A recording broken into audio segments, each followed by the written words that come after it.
প্রতিচ্ছবি চায় যেন সে তার অস্তিত্ব প্রাপ্ত করতে পারে। পুত্র চায় সে যেন তার পিতার মতো হয় বা কখনো কখনো তার থেকেও শ্রেষ্ঠ হয়। সেটা কোনো অনুচিত ব্যাপার নয়। অনুচিত তখন হয় যখন পুত্র নিজের পিতার মতো হবার স্বপ্ন পূরণ করতে গিয়ে বা তার থেকেও শ্রেষ্ঠ হবার স্বপ্ন পূরণে অনুচিত পথের আশ্রয় নেয়। কারণ তারপরে সে তার পিতার গুণগুলি আত্মসাৎ করতে চায় না। সে শুধুই এটা চায় যে সংসারের চোখে যেন আমি শ্রেষ্ঠ প্রমাণিত হই। এটা অনুচিত। সংসারে এমন অনেক মানুষ আছেন যারা এই কারণে শ্রেষ্ঠ হবার চেষ্টা করেন যাতে তার পরিবারের তার পিতার সম্মান বৃদ্ধি পায়। এমনও মানুষ থাকেন, আর এটাই হলো পার্থক্য উদ্দেশ্যের।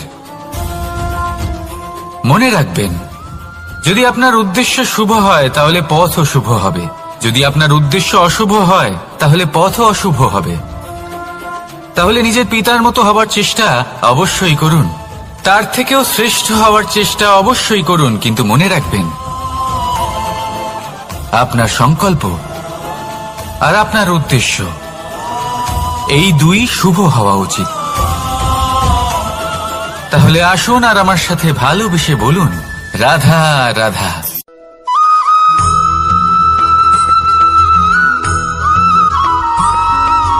বসন্ত ঋতু, এই সময় মন আনন্দে ভরে থাকে।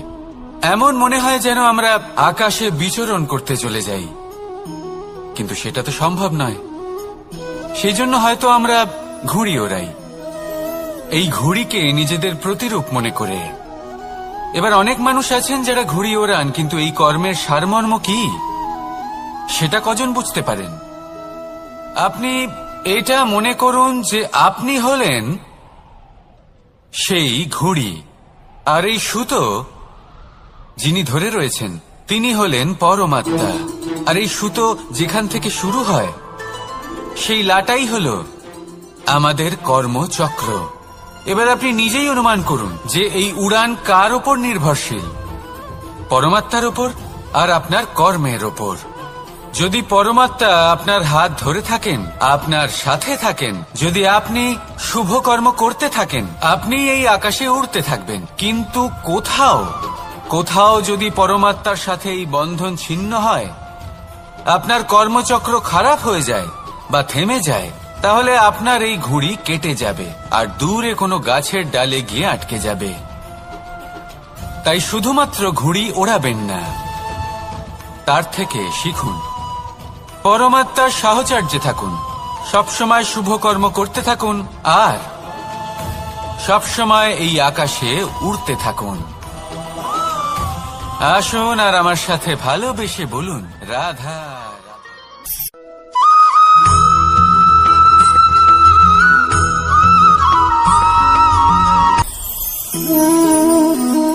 শক্তি এক অত্যন্ত বিচিত্র বস্তু, বা বলতে পারেন অনুভূতি।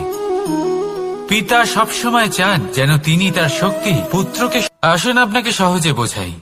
যদি আপনি সুপাত্র হন আর আপনাকে শক্তি দেওয়া হয়, তাহলে আপনি সেই শক্তির গুরুত্ব বুঝবেন, কোথায় সেই শক্তি প্রয়োগ করা উচিত সেটা বুঝবেন। আর এটা যেহেতু অর্জন করা শক্তি হবে, সেই শক্তির অপব্যবহার হবে না। কিন্তু যদি এই আপনি কুপাত্র হন আর যদি আপনাকে এই শক্তি দেওয়া হয়, তাহলে কি হবে? দেখতে গেলে এই শক্তি আপনি দান হিসেবে পেয়েছেন, তাই না আপনি এই শক্তির গুরুত্ব বুঝবেন আর না এর প্রয়োগ আপনি জানবেন। তার অপব্যবহার হওয়া সুনিশ্চিত। তাই যদি আপনি কোনো শক্তি অর্জন করতে চান, তাহলে আগে তার যোগ্য হয়ে উঠুন, পুত্র নয় পাত্র হয়ে উঠুন। আর আমার সাথে ভালোবেসে বলুন, রাধা রাধা।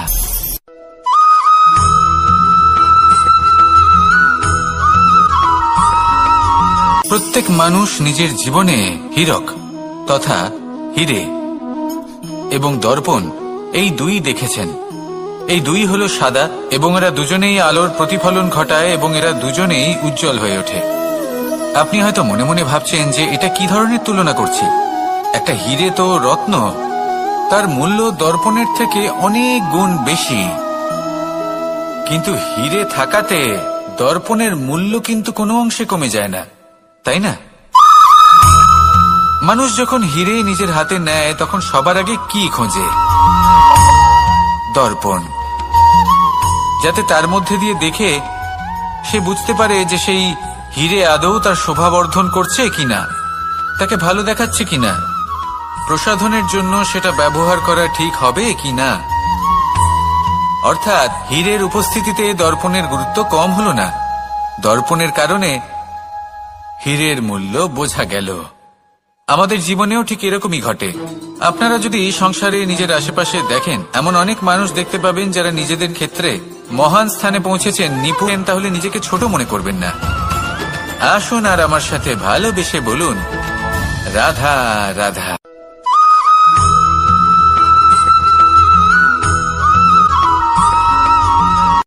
সংসারে আমাদের জীবনে যখন কোনো সুখ বা দুঃখ আসে, তার জন্য আমরা কাউকে না কাউকে অবশ্যই দায়ী করে থাকি, তাই না? এই ব্যক্তি আমাদের সাথে এরকম কাজ করেছেন, তাই আমার সাথে এমন হলো। ওই ব্যক্তি যদি এমনটা না করতেন, তাহলে আজ আমি ওই স্থানে পৌঁছতে পারতাম।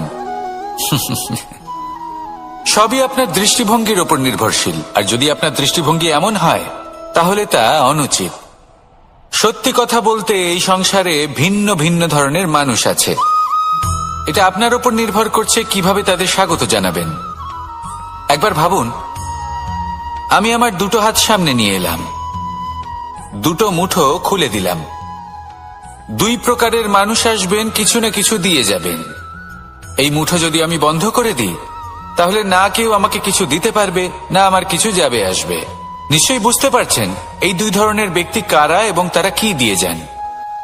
আমি যদি নিজের মুঠো খুলে দিই, তাহলে কিছু ভালো মানুষ আসবেন, আমাকে আনন্দ, সন্তুষ্টি, জ্ঞান প্রদান করে যাবেন, ভালো অভিজ্ঞতা দিয়ে যাবেন। কোনো খারাপ ব্যক্তি যদি আসেন, তাহলে তিনিও খারাপ অভিজ্ঞতা দেবেন, যার থেকে আমি শিক্ষা লাভ করব। এই সব কিছু আমি লাভ করতে পারি। মুঠো যদি বন্ধ করে রাখি, তাহলে আমি কিছুই পাবো না।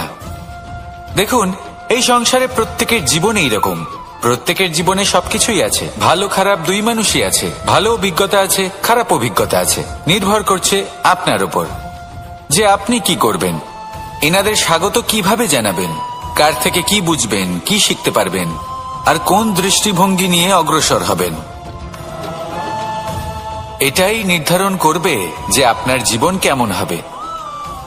আসুন আমার সাথে ভালোবেসে বলুন, রাধা রাধা।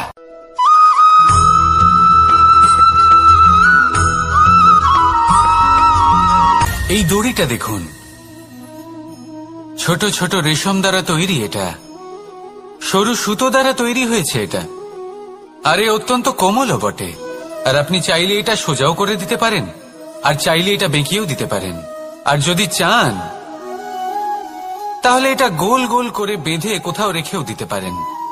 এবার এই কোমল দড়ি যদি কোনো নিষ্ঠুর কঠিন পাথরে বারংবার জড়িয়ে দেওয়া হয়, তাহলেও তাকেও কাটতে পারে, নিজের ছাপ ছেড়ে যেতে পারে, সেটার আকারও বদলে ফেলতে পারে। এবার এর কারণ কি? এর কারণ হলো অভ্যাস আর নিরন্তর প্রচেষ্টা। যদি আপনিও চেষ্টা করেন আর নিরন্তর কর্ম করে যান, তাহলে আপনার প্রারব্ধ পাথরের মতো কঠিনই হোক না কেন, তাতে ভাঙন ধরিয়েও আপনি নিজের লক্ষ্যে অবশ্যই পৌঁছতে পারবেন। একটা গুরুত্বপূর্ণ কথা মনে রাখবেন, সুকর্মের অভ্যাস আর নিরন্তর প্রয়াস, এই হলো সাফল্যের মন্ত্র। তাহলে জীবনে এই মন্ত্র আনুন আর আমার সাথে ভালোবেসে বলুন, রাধা রাধা।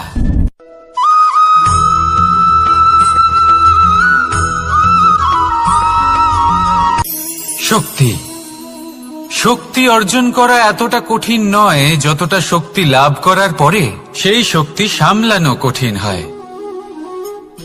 কারণ যেই মানুষ শক্তি লাভ করে তার মনে গর্ববোধ জন্মায়, জন্মায় অহংকার, জন্মায় জেদ। তাই শক্তি প্রাপ্ত করার সাথে বিনম্র থাকাও অত্যন্ত আবশ্যক। আর এটা আমাদের শেখা উচিত বৃক্ষের থেকে। বৃক্ষ যা আমাদের ফল দেয়, বৃক্ষ যা যত ফল দেয় ততটাই ঝুঁকে যায়। আমরা পাথর মারি ওই বৃক্ষের থেকে ফল প্রাপ্ত করার জন্য, সেই পাথরের মার সহ্য করেও বৃক্ষ আমাদের ফল দেয়। কোনো গর্ববোধ নেই, কোনো অহংকার বোধ নেই, আর সেই জন্য এই বৃক্ষের পুজো করা হয়। এটাই হলো মাহাত্ম্য শক্তির সাথে বিনম্রতার। যদি এই শক্তি সৃজন করে থাকে, সাহায্য করে থাকে, সম্বল হয়ে থাকে, তবেই সেই শক্তি উপযুক্ত। আর নয়তো সেই শক্তি একদিন আপনাকে আসক্ত অবশ্যই করবে।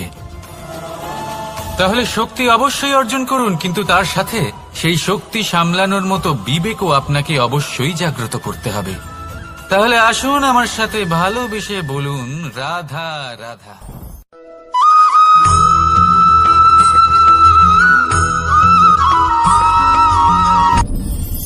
আপনি কি কখনো কোনো জলের ধারা দেখেছেন? তার সামনে যতই মাটি থাকুক না কেন, যতই কাদা থাকুক না কেন, যখন এই জলের ধারা বইতে আরম্ভ করে দেয়, তাহলে নিজের মনের, নিজের ভাবনার, নিজের জীবনের যত অনাবশ্যক তত্ত্ব আছে, অনুপযোগী অংশ রয়েছে, অর্থাৎ অপরিষ্কার অংশ রয়েছে, তা নিজে থেকেই নির্মল হয়ে উঠবে। আর যেরকম জলের ধারা কখনো থেমে থাকে না, সব সময় বয়ে চলে, সেইভাবে আপনিও কখনোই থামবেন না। সবসময় বয়ে চলুন, এগোতে থাকুন। পথে যদি অনেক বিপদ আসে, সমস্যা আসে, থামবেন না, তার উপর নিরন্তর প্রহার করুন, নিরন্তর প্রয়াস করুন, আর অগ্রসর হন। আপনি ভেবে দেখুন, এই জলের ধারা কখনো থেমে থাকে না, সবসময় বয়ে চলে, বিপদের সম্মুখীন হয়ে তাকে সাথে বয়ে নিয়ে চলে। সেই জন্য জলের ধারা, প্রবাহমান এই ধারা, এর থেকে কখনো দুর্গন্ধ আসে না, এতে কখনো ময়লা জমতে পারে না, বরং পালিত হয় সুন্দর প্রাণবন্ত জীবজন্তু, যেমন সুন্দর ছোট মাছ। তাই আপনিও এটাই করুন, কখনো থামবেন না, শুধু চলতে থাকুন, জলের ধারার মতো বইতে থাকুন। আপনি আপনার লক্ষ্য অবশ্যই খুঁজে পাবেন, আর তার সাথে নিজের অন্তরের যে মালিন্য রয়েছে, তা আপনি নিজেই নিজের থেকে দূরে করে দেবেন। তাহলে আসুন আর আমার সাথে ভালোবেসে বলুন, রাধা রাধা।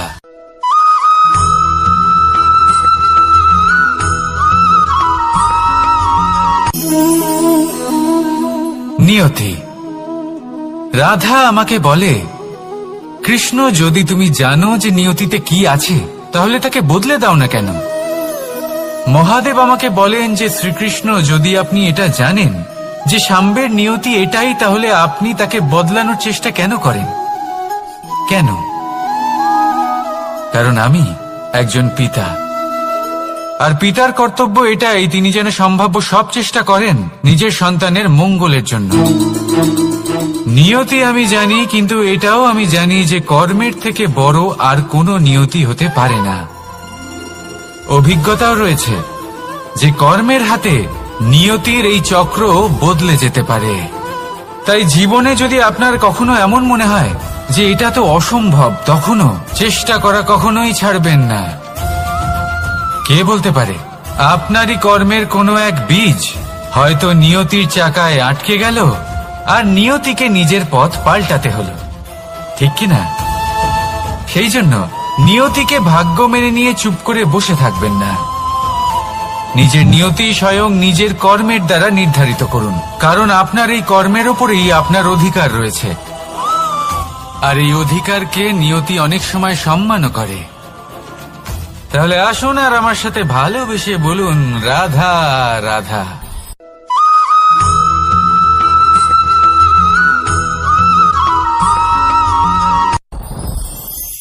সাথী। সাথী এই শব্দটির ব্যাখ্যা কে কিভাবে করে? মিত্র, সখা, বন্ধু, কিন্তু অর্থ একটাই, তিনি যিনি আপনার সঙ্গী হন, আর তিনি যার সাথী আপনি হন।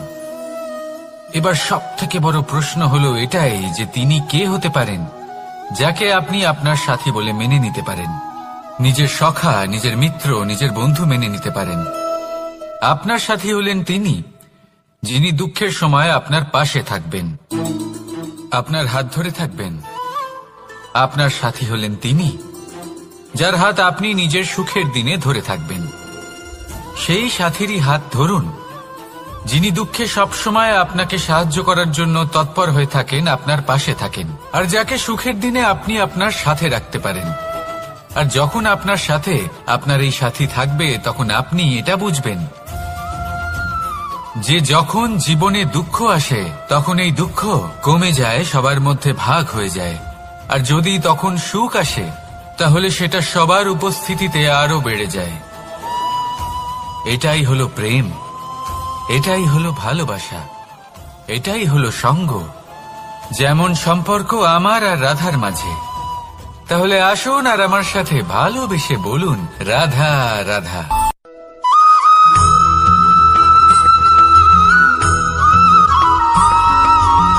পঞ্চতত্ত্বের মধ্যে দ্বিতীয় তত্ত্ব হল ধরণী, ভূমি, যাকে আমরা ধরণী মাতা বলি। এই ধরণী ধৈর্য ধারণ করে, আর এর ওপরেই আমাদের সমগ্র সংসার নির্ভরশীল। কারণ এই ভূমি সহ্য ক্ষমতা রাখে, এর সহ্য ক্ষমতা হল অপরিসীম। সন্তান যতই আঘাত প্রদান করুক না কেন, প্রেম পূর্বক সহ্য করে, আর তার বদলে অমূল্য রত্ন প্রদান করে। সন্তান যদি হাল চালায়, তাহলে তার বদলে তাকে অন্ন প্রদান করে। এটাই হলো ধরণী।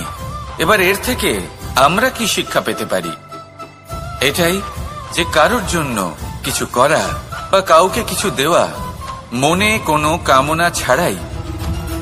আর এই কথাটা বুঝে যান, যদি কারোর জন্য কামনা না রেখে বা কোনো পাওয়ার আশা না রেখে কারোর জন্য কিছু করেন বা কারোকে কিছু দেন, যদি এটা আপনি শিখতে পারেন, তবে আপনি ভালোবাসতে শিখে গেছেন। আর সেই জন্যই এই ধরিত্রীকে মাতা বলা হয়। কারণ মাতা শুধু উনি নন যিনি গর্ভে সন্তানকে ধারণ করেন, মাতা তো উনিও যিনি জীবন বাঁচতে শেখান, যিনি জীবন বাঁচার উদাহরণ প্রদান করেন। তাহলে ধরণীর থেকে এই নিঃস্বার্থ ভাব শিখুন, নিঃস্বার্থ ভালোবাসা শিখুন, আর এই ভালোবাসার সাথেই বলুন, রাধা রাধা।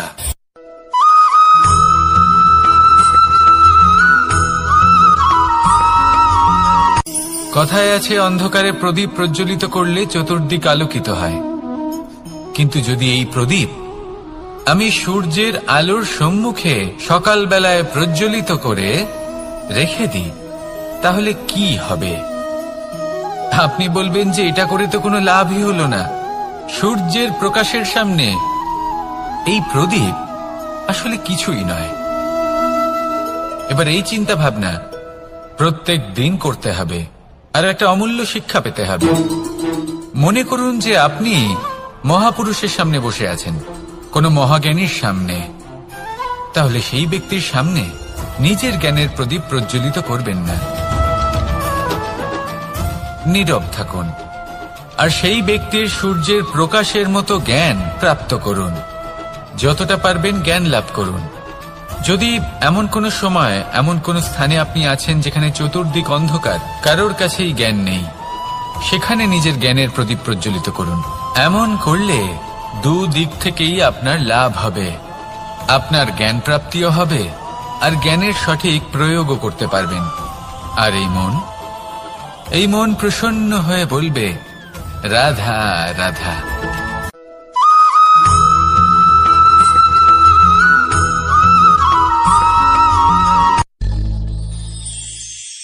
শিশিরের বিন্দু পাতার ওপর পড়ে আর তার গায়ে লেগে থাকে। পাতা তাকে শুষে নিতে পারে না, আর শেষ পর্যন্ত সে ঝরে পড়ে যায়। অন্যদিকে রয়েছে মেঘ এবং চাতক। এদের মধ্যে অনেক দূরত্ব থাকে। মেঘ থাকে আকাশে আর চাতক থাকে ধরিত্রীতে। কিন্তু যখন এই মেঘ থেকে বৃষ্টি ঝরে পড়ে, এই চাতক কিন্তু সেই জলই পান করে, নয়তো সে তৃষ্ণার্ত থেকে যায়। এবার অন্যদিকে দেখলাম শিশির বিন্দু আর পাতার এই সম্পর্ক। এরা খুব কাছাকাছি থাকে, ঘনিষ্ঠও থাকে। অন্যদিকে রয়েছে মেঘ এবং চাতকের সম্পর্ক, যাদের মধ্যে অনেক দূরত্ব থাকা সত্ত্বেও তারা খুব ঘনিষ্ঠ, তাই না? এই সারমর্ম খুব সরল। এই নৈকট্য, এই দূরত্ব, তা আপনার সম্পর্কে প্রভাব কিছুতেই ফেলতে পারে না। এই নৈকট্য, এই দূরত্ব, এইসব হলো শুধুমাত্র মনের ব্যাপার। কখনো আপনি অনুভব করেছেন আপনি কারোর থেকে অনেক অনেক দূরে আছেন, অনেক দূরে আছেন, তাও সেই ব্যক্তির প্রতি আপনি টান অনুভব করেন। সেখানে আপনি কারোর সাথে প্রত্যেক দিন অতিবাহিত করেন, সমস্ত জীবন অতিবাহিত করেন, সব থেকে বেশি সময় তার সাথে অতিবাহিত করেন, তাও তার প্রতি সেই টান অনুভব করেন না। এই সংকেত হলো মনের দূরত্বের। তাহলে মনের এই দূরত্ব দূর করুন আর আমার সাথে।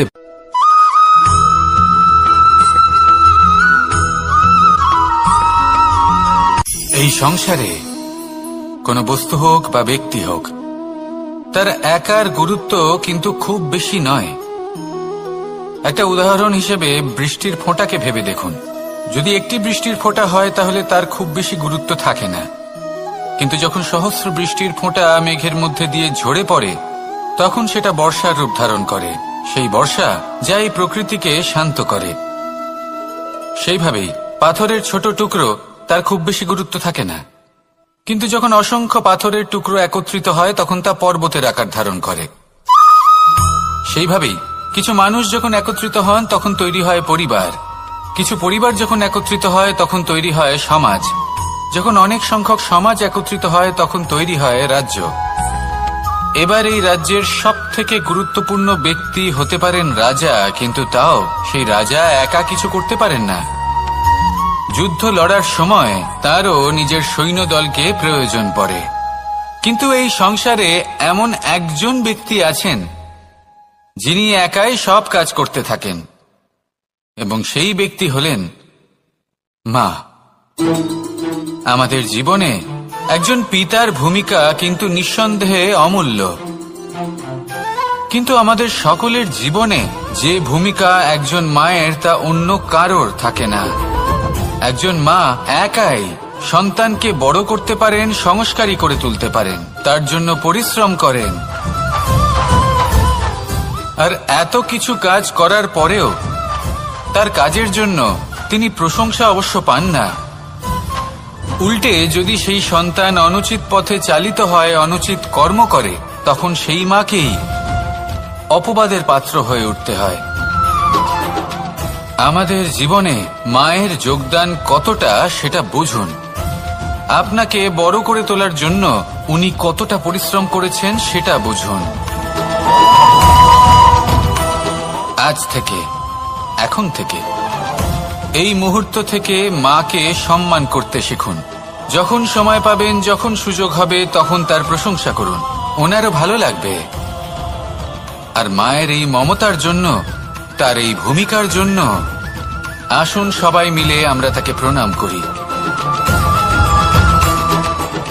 আর সকলে মিলে ভালোবেসে বলি রাধা রাধা।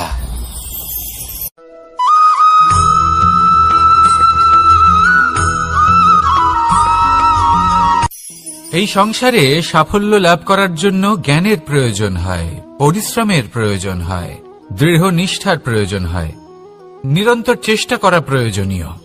কিন্তু আরো কিছু আছে যা অত্যন্ত প্রয়োজনীয় এবং গুরুত্বপূর্ণ। তা হলো ভালো বন্ধু।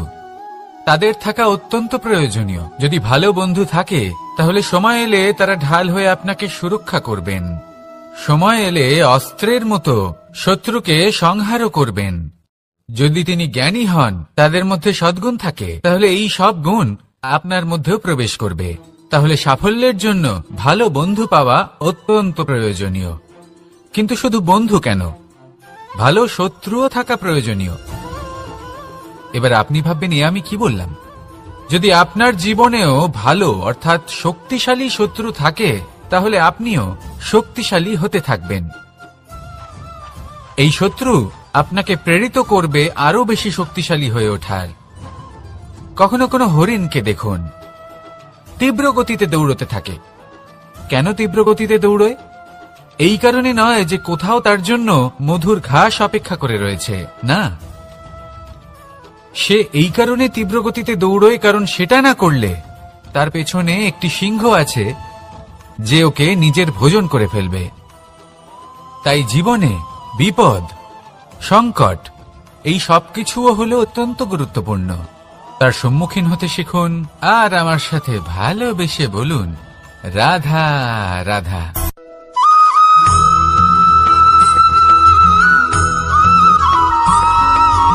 মানুষ জন্মগ্রহণ করে, তার সাথে ভয়েরও জন্ম হয়। ছোটবেলা থেকেই আমাদের মনে কোনো না কোনো প্রকারের ভয় থেকেই যায়। কেউ এই বিষয়ে ভয় পায় যে তার কোনো বস্তু তার থেকে দূরে চলে যাবে। কেউ এই বিষয়ে ভয় পায় যে আমি নিজেকে হারিয়ে ফেলব। কেউ এই ভেবে ভয় পায় যে আমার প্রিয়জনেরা তারা যেন আমার থেকে দূরে না চলে যায়। কেউ এই ভেবে ভয় পায় যে আমরা যেন পথ না হারিয়ে ফেলি, আদি ইত্যাদি। কিন্তু সত্যি কথা বলতে ভেবে দেখুন, এই ভয় বাস্তবে কি? শুধুই একটা মনস্থিতি, আর কিছুই নয়। যা কিছু আপনি জীবনে পেয়েছেন তা একদিন আপনাকে হারাতে হবে। এই জীবন হলো আপনারই, কিন্তু তাও একদিন সমাপ্ত হবে। তাই ভয় পেয়ে কি লাভ? এই ভয় শুধু আপনাকে জীবন যাপন করা থেকে বাধা দিচ্ছে, আর কিচ্ছু নয়। পথ হারিয়ে ফেললেই বুঝতে পারবেন যে নতুন পথ কিভাবে বানাতে হয়। কিছু মানুষকে জীবন থেকে হারালে তবেই আপনি বুঝবেন যে আপনার আপনজনকে। এই ভয়ের কারণে ভীত হয়ে থাকবেন না। এই তারা নক্ষত্র অন্ধকারের অভাবে গুরুত্ব হারায়। শিবকেও মহাদেব হওয়ার জন্য বিষপান করতে হয়েছিল। প্রত্যেক পরিস্থিতি, প্রত্যেক সাফল্য আপনার পরীক্ষা নেবে। তাতে উত্তীর্ণ হওয়া হলো আপনার কর্ম। যখনই আপনি ভয় পাবেন বা সংকটের সম্মুখীন হবেন, তখন সাহসের সাথে তার সম্মুখীন হন। মনে রাখবেন, যে সম্মুখীন হতে জানে সাফল্য তার সাথে সবসময় থাকে। আসুন আর আমার সাথে ভালোবেসে বলুন, রাধা রাধা।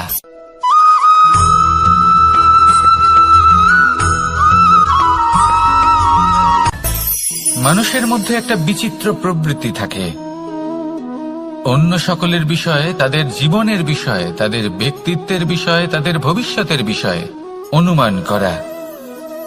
এটা হলো অনুচিত। কারোর অতীতকালকে দেখে লোকে ভবিষ্যৎ বলে দিতে পারেন, বর্তমানকে দেখে ভবিষ্যতের বিষয়ে অনুমান করে ফেলেন। উদাহরণ দিতে হলে বলবো, কোনো দাসকে দেখুন, ওকে দেখে লোকে বলে যে ওর ভবিষ্যৎ সেটাই হতে পারে, অনুমান করে ফেলেন।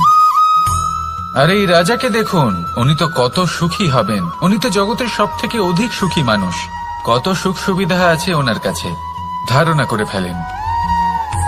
তবে সত্য তো এটাই যে কারোর ব্যক্তিত্বের বিষয়ে, তাদের ভবিষ্যতের বিষয়ে আপনি পূর্ণ সত্য কখনোই বলতে পারবেন না, শুধু অনুমান করতে পারবেন।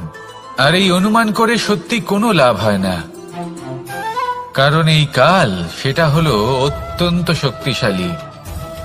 কালো থেকে কালোতর কয়লাকেও হিরেতে পরিণত করতে পারে, অনেক বড় বড় রাজাকেও বিদূষক বানিয়ে ফেলতে পারে এক মুহূর্তেই। তাহলে আপনি অনুমান করে কি লাভ? কি পেলেন অনুমান করে? সেই জন্য কারোর বিষয়ে কোনো অনুমান করবেন না, তার ভবিষ্যতের বিষয়ে অনুমান করতে যাবেন না, কারোর বিষয়ে কোনো ধারণা করে নেবেন না। কিছু করতে হলে ভালোবাসুন, সবার মধ্যে ভালোবাসা ছড়ান, সবার মধ্যে ধন্যাত্মক ভাব ছড়ান। এই মন প্রসন্ন হয়ে বলবে, রাধা রাধা।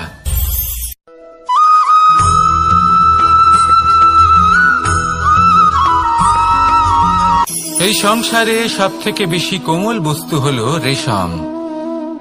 এই রেশম এতটাই কোমল হয় যে এর পুরো একটা থান শুধুমাত্র একটা হাতে ধরা সম্ভব। কখনো ভেবে দেখেছেন এই রেশম কিভাবে হয়? একটি কীট তার লালার দ্বারা উৎপন্ন হয়। এই কীট সেই রেশমকে পাক দিতে থাকে, পাক দিতেই থাকে, দিতেই থাকে, আর আস্তে আস্তে তার মধ্যেই জড়িয়ে পড়ে। শেষে ওর এই সুন্দর অমূল্য সৃষ্টি রেশমের এই সুতো, তার নির্মাণ কার্য পূর্ণ হয়, কিন্তু তাতেই ও নিজে বন্দী হয়ে যায়। নিজেরই মায়াজালের এই বন্দী গৃহে নিজেই ফেঁসে যায়। এবার এই সুতোকে ব্যবহারযোগ্য করে তোলার জন্য এই কীটগুলিকে এই কবচের সাথেই ফুটন্ত জলে ফেলে দেওয়া হয়। এই সংসারে যদি আমাদের স্বপ্ন এই সংসারের দুঃখ হরণ করার জন্য এই সংসারে সুখ বিতরণ করার জন্য হয়, তবেই আমাদের প্রগতি সম্ভব। যদি আমাদের এই স্বপ্ন শুধুই আমাদের এবং আমাদের স্বার্থ সিদ্ধির জন্য হয়, তাহলে এই স্বপ্ন আমাদের অন্ধ করে দেবে, আমাদের অন্ধকারের পথে নিয়ে যাবে, আর আমরাও সেই কীটের মতো হয়ে যাব। নিজেদেরই মায়াজালে আমরা নিজেই ফেঁসে যাব, আর শেষে আমরা যদি কিছু লাভ করি তা হবে একাকিত্ব, অন্ধকারময় মৃত্যু। তাই স্বপ্ন অবশ্যই দেখুন, কিন্তু এমন ভাবে স্বপ্ন দেখবেন না যে তার এই বন্দিগৃহে আপনি নিজেই ফেঁসে গেলেন। স্বপ্ন দেখুন পরোপকারে।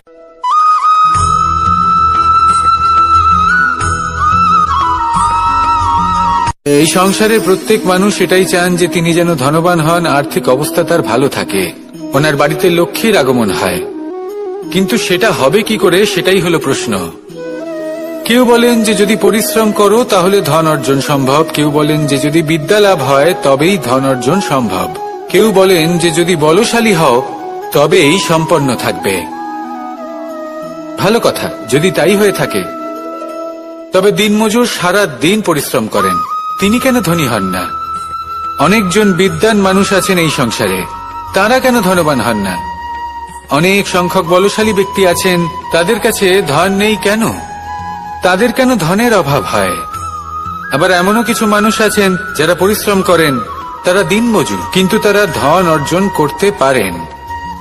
কিছু বিদ্বান ব্যক্তি আছেন যাদের কাছে অধিক মাত্রায় ধন রয়েছে, কয়েকজন বলশালী ব্যক্তি রয়েছেন যাদের কাছে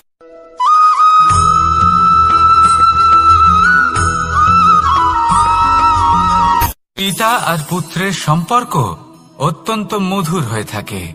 পিতা স্বপ্ন দেখেন, তাকে পূর্ণ করার সকল সম্ভাব্য চেষ্টা করেন, কিন্তু তাও অনেক সময় ওনার স্বপ্ন অপূর্ণ থেকে যায়। তখন পিতা ভাবেন যে স্বপ্ন উনি পূর্ণ করতে পারেননি, ওনার সন্তান তা অবশ্যই পূরণ করবে। যে স্থানে উনি কখনো পৌঁছতে পারেননি, সেই স্থানে ওনার পুত্র অবশ্যই পৌঁছবে।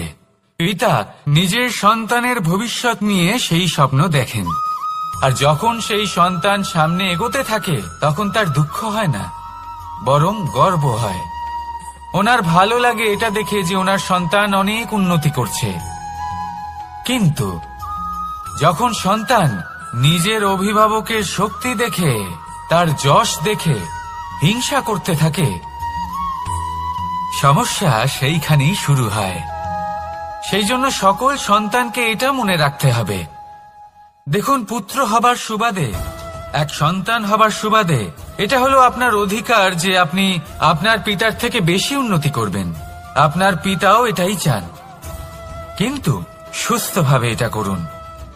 একটা রেখা টেনে নিন যাতে আপনি তাতে এগোতে পারেন আর আপনার পিতার তাতে গর্ববোধ হয়, আর সেই বিষয়ে দুঃখ না হয় যে আমার সন্তান আমাকেই ছোট করার চেষ্টা করছে। ইতিহাস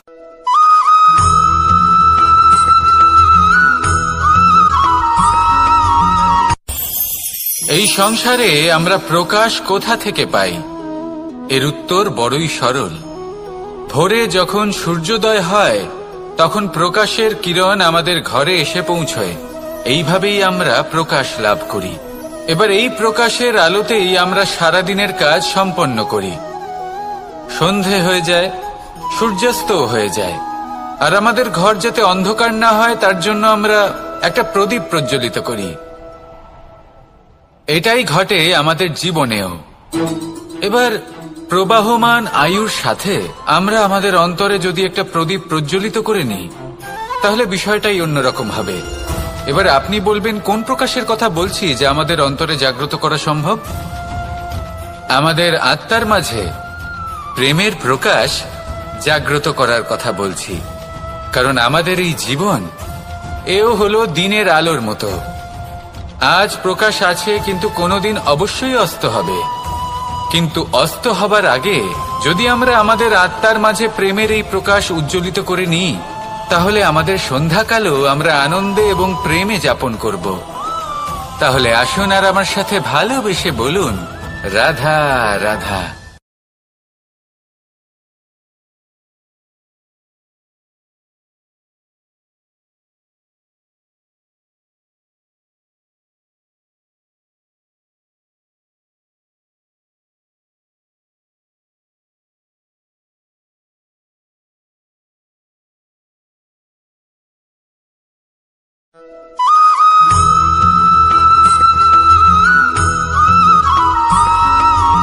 আমাদের শরীর প্রকৃতির সর্বশ্রেষ্ঠ রচনা। যে অঙ্গ প্রত্যঙ্গ আমরা লাভ করেছি প্রত্যেকটির মধ্যে একটি নিজস্ব বার্তা রয়েছে। একটু ভেবে দেখুন, দুটি চোখ দিয়েছে দেখার জন্য, দুটি কান দিয়েছে শোনার জন্য, নাসিকাও আছে দুটি, দুটি হাত দিয়েছে দ্বিগুণ পরিশ্রম করার জন্য। কিন্তু জীব শুধুমাত্র একটি, তার উপরেও তীক্ষ্ণ বলিষ্ঠ দাঁত দিয়েছে তার রক্ষার জন্য। কখনো ভেবে দেখেছেন কেন?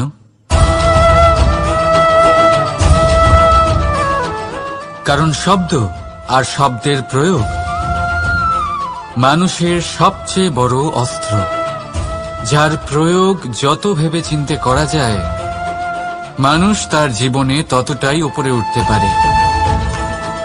তাহলে মনে রাখুন, দেখুন, শুনুন আর বুঝুন বেশি, বলুন কম। রাধা রাধা।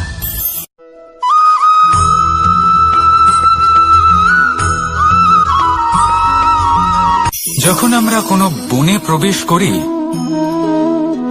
তখন এই সবুজ ঘাস দেখে, এই কোমল ঘাস দেখে আমাদের মন প্রফুল্ল হয়ে ওঠে। ভিন্ন ভিন্ন প্রজাতির ফুল, ভিন্ন ভিন্ন রঙের ফুল দেখে এই মন আনন্দে ভরে ওঠে। এখানে শিশুরা আনন্দ লাভ করে, বড়রা ভোজন গ্রহণ করেন, কথাবার্তা বলেন, হাঁটাহাঁটি করে বেড়ান। এবার ভেবে দেখুন, যখন এই উপবনের নির্মাণ হয়েছিল সেই সময় যদি এই মাটিকে সঠিকভাবে খনন না করা হতো, যদি তাতে সঠিকভাবে বীজ রোপণ না করা হতো, যদি কোনো সংঘর্ষ না হতো, পরিশ্রম না করা হতো, যদি চলতে চলতে পায়ে কাঁটা না বিঁধে যেত, তাহলে এই সুন্দর বন দেখে আমরা কি এই আনন্দ লাভ করতে পারতাম? কখনোই নয়।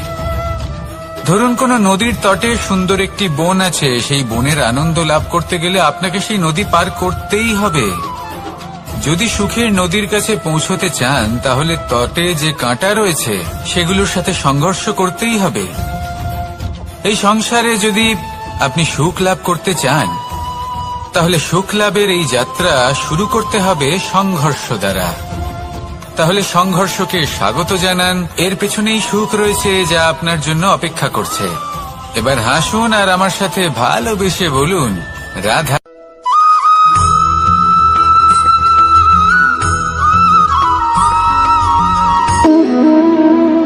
সম্পর্ক হলো আমাদের জীবনের একটি আধার।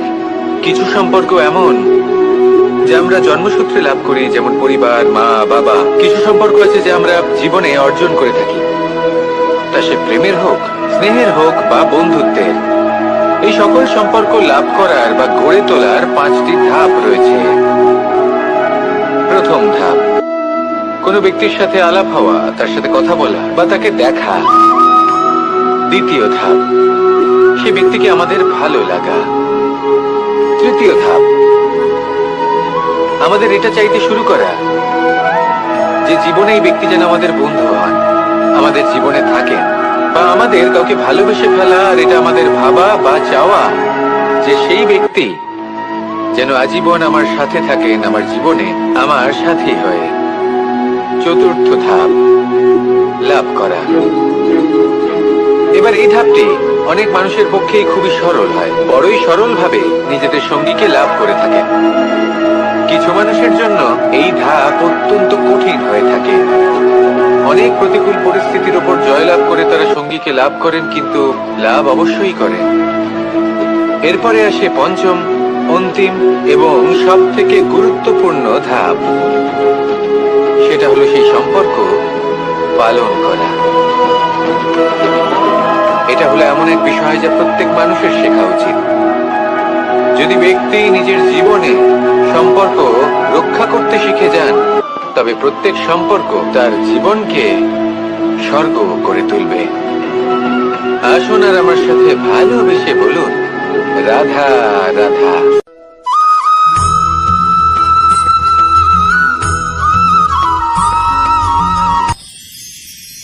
মানুষ তার জীবনে দুই ধরনের পরিস্থিতিকে খুব ভয় পায়। এক, কোনো কারণবশত কারোর সামনে নত হওয়া। দুই, কোনো কারণে নিজের চরিত্র থেকে, নিজের মূল্যবোধ থেকে বিচ্যুত হওয়া। এবার কেন হয় এরকম যে কথায় কথায় কারোর সামনে নত হতে হয়? কেন বারংবার নিজের চরিত্র থেকে চ্যুত হতে হয়? এরকম কেন হয়?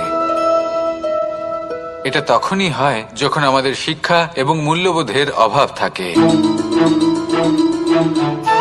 যদি মানুষের মধ্যে প্রকৃত শিক্ষা থাকে তাহলে এই সংসারে কোনো সময় এবং কারোর সামনেই নত হওয়ার কোনো প্রয়োজন নেই। যদি মানুষের মধ্যে মূল্যবোধ থাকে তাহলে তাকে নিজের মূল্যবোধ বা চরিত্র থেকে বিচ্যুত হতে হয় না, তা সে যাই হয়ে যাক না কেন। কোনো বালককে যদি জন্ম থেকেই সুশিক্ষার অধিকারী করা হয়, শিক্ষিত করা হয়, মূল্যবোধের অধিকারী করা হয়, তবে সে এই সংসারে এমন কর্ম করবে যাতে সে নিজেকে, নিজের পরিবারকে, সমগ্র সমাজকে গর্বিত করতে পারে।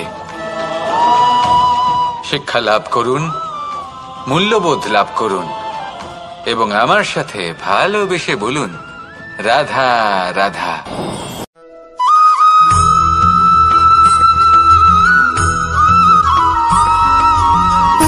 সুখ, দুঃখ এবং শক্তি, এই তিন হলো এই সংসারের ত্রিদেবের মতো। আমাদের জীবনে যা কিছু ঘটছে এই তিনটির ভিত্তির উপরেই হচ্ছে। আসলে এই সংসারের একটা নিয়ম আছে, যখনই আপনি কিছু লাভ করেন এই সংসার আপনার পরীক্ষা নেয়। এটা জানার জন্য আপনার পরীক্ষা নেয় যে আপনি যা কিছুই লাভ করেছেন আপনি কি আদৌ সেটার যোগ্য কিনা। ঠিক সেইভাবেই এই সুখ, দুঃখ এবং শক্তি আপনার পরীক্ষা নিয়ে থাকে। যখন সুখ আসে তখন সে আপনার পরীক্ষা নেয় যে আপনার মধ্যে অহংবোধ জাগ্রত হয়নি তো। যদি অহংবোধ চলে আসে তাহলে সুখ সেখানেই সঙ্গ ত্যাগ করে। দুঃখ আপনার ধৈর্যের পরীক্ষা নিতে থাকে, আর যদি আপনার মধ্যে ধৈর্য না থাকে তাহলে এটা আপনাকে আরো বেশি দুঃখের গভীর অন্ধকারে ঠেলে দেবে। সেখানে শক্তি পরীক্ষা নেয় আপনার বিনম্রতার। যদি আপনি বিনম্র না হন তাহলে হয় এই শক্তি আপনার সঙ্গ ত্যাগ করবে, নয় এই শক্তি বিনম্রতার অভাবে আপনার পতনের কারণ হতে পারে। এই সংসারে যে কোনো ব্যক্তি যিনি এই পরীক্ষায় উত্তীর্ণ হয়ে থাকেন এই জীবনে তিনি সাফল্য লাভ করেন। আসুন আমার সাথে ভালোবেসে বলুন, রাধা রাধা।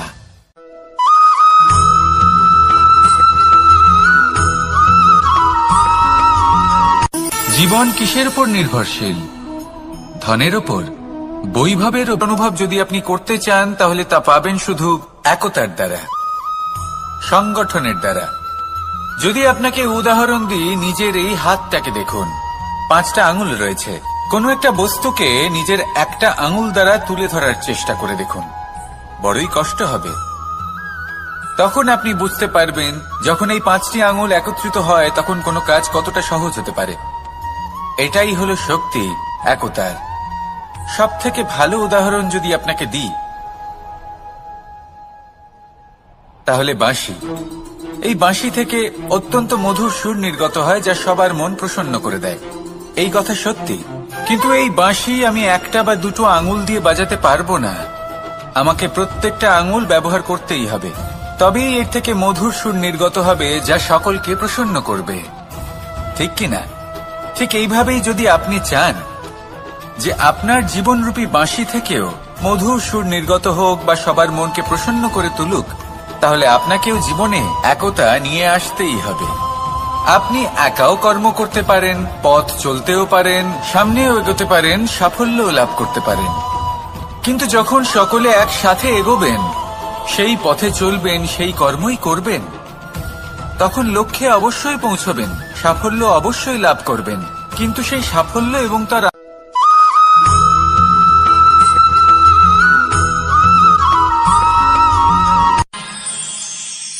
আমরা সবাই সূর্যকে সম্মান কেন করি? কারণ আমরা জানি যে সন্ধেবেলা যখন সূর্যাস্ত হবে তখন শুধুমাত্র অন্ধকার বাকি থাকবে। ঠিক কিছুটা এরকমই হয় আমাদের মাতা পিতাও, যিনি আমাদের জন্ম দেন, আমাদের ভরণ পোষণ করেন, আমাদের বড় করেন, আমাদের প্রেম প্রদান করেন। কখনো কখনো তাদের মুখ থেকে কটু কথা নিঃসৃত হয়, আমাদের দুঃখ হয়, কিন্তু তখন আমাদের এটা বোঝা উচিত এগুলি নিঃসৃত হচ্ছে আমাদেরই মঙ্গলের জন্য। যেমন সূর্যদেব, উনিও উত্তাপ দিয়ে থাকেন আমাদেরই মঙ্গলের জন্য, যাতে ফসল পাকতে পারে, যাতে জল বাষ্প হয়ে মেঘ হতে পারে, বৃষ্টি হতে পারে, আর এই সংসারে নিরন্তর জলের প্রবাহ থাকে। আমাদের মাতা পিতা, তাদের কঠোর আচরণ, তাদের কঠোর অনুশাসনের পেছনে লুকিয়ে থাকে ওনাদের ভালোবাসা। আমাদের তা বুঝতে হবে, সসম্মানে ওনাদের গ্রহণ করতে হবে। কারণ ঠিক সূর্যাস্তের পরে যেমন চতুর্দিক অন্ধকারচ্ছন্ন হয়ে যায়, তেমনি আমাদের জীবন থেকে যখন আমাদের মাতা পিতা চলে যায়, তখন আমাদের জীবনেও শুধু এবং শুধুমাত্র অন্ধকারই ছেয়ে থাকে। সেই জন্য নিজের মাতা পিতাকে সম্মান করুন, ওনাদের ভালোবাসা প্রদান করুন। এই মন আর এই জীবন প্রসন্ন হয়ে বলবে, রাধা রাধা।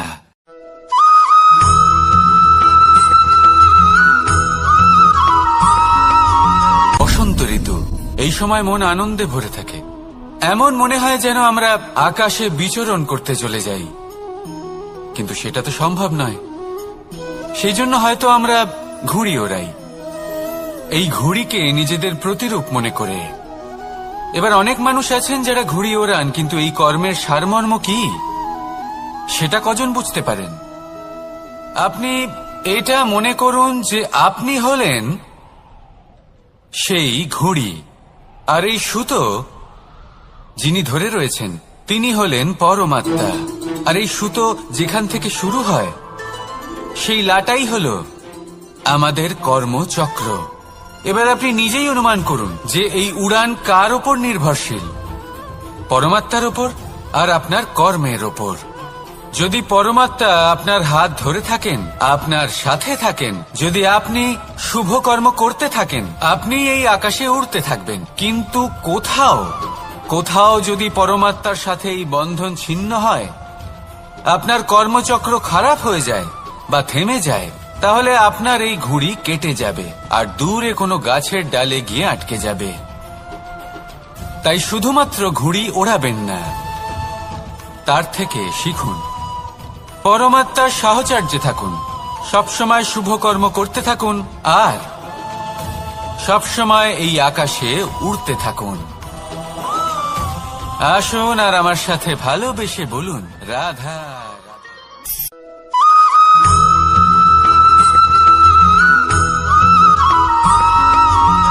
এবার অনেক সময় মানুষের মনে এরকম প্রশ্ন আসে যে এই সংসারে সবথেকে বড় বিপদ কি? কেউ বলে ধর্ম সংকট, আবার কেউ বলে প্রাণের উপর আসা সংকট। প্রত্যেক মানুষের জীবনে বিভিন্ন সংকট আসে, আর এই সমস্ত সংকট অত্যন্ত বিচিত্র হতে পারে। এই সমস্ত সংসার হলো সংকট দ্বারা পরিপূর্ণ। ঠিক আছে, আপনাকে একটা উদাহরণ দিই। একজন ধনী ব্যক্তি, এবার ওনার জীবনে সংকট কি হতে পারে? সংকট এটাই যে কেউ তার সম্পত্তি চুরি না করে নেয়, আমরা বুঝতে পারছি। এবার একজন চোর, তার জীবনে সংকট কি হতে পারে? যে চুরি করার সময় সে যদি তার একটা কাশি চাপতে না পারে, তাহলে সে ধরা পড়ে যেতে পারে, ঠিক কিনা? আবার অনেক সময় এমনও হয় যে যার জন্য আমি সংকট, সেও আমার কাছে সংকট। যেমন এই পরিস্থিতিতে দেখুন, সংকট হলো সংকট, এ তো জীবনে থাকবে, কিন্তু এর সম্মুখীন কিভাবে হওয়া যায়? খুব সরল, সব এটার ওপর নির্ভর করে, মনের ওপর। এই মনকে নিয়ন্ত্রণ করলে সব ঠিক থাকবে। এবার যদি ধনী ব্যক্তি মনকে নিয়ন্ত্রণ করে ফেলেন, নিজের অর্থের ব্যবহার শুভ কাজের জন্য, সমাজের সেবার জন্য বিকাশ করতে করেন, ওই অর্থকে একত্রিত করে না রাখেন, তাহলে চুরির সমস্যা, এই সংকট সেখানেই কেটে যাবে। এবার যদি কথা বলি সেই চোরের, তাহলে চোর যদি নিজের মনকে সংযত করে নেয়, যদি নিজের কর্মকে নিয়ন্ত্রণ করতে পারে, তাহলে এমন কোনো স্বর নেই, এমন কোনো স্বর নেই যা ওকে ধরা পড়তে বাধ্য করবে। সেই জন্য জীবনে সংকট যতই আসুক, যত বড়ই সংকট আসুক না কেন, কবচ হলো একটাই, আর এই কবচের নাম হলো আত্মনিয়ন্ত্রণ। নিজের মনকে নিয়ন্ত্রণে রাখতে শিখুন। এটা নিজের জীবনে প্রয়োগ করে তো দেখুন। যদি আপনি করতে পারেন, তবে আপনি দেখবেন যে সংকট তো জীবনে আসা যাওয়া করে, কিন্তু সেই সংকটগুলির সম্মুখীন আপনি এইভাবে করতে পারবেন। তাহলে সেটাই করুন, আর আমার সাথে ভালোবেসে বলুন, রাধা রাধা।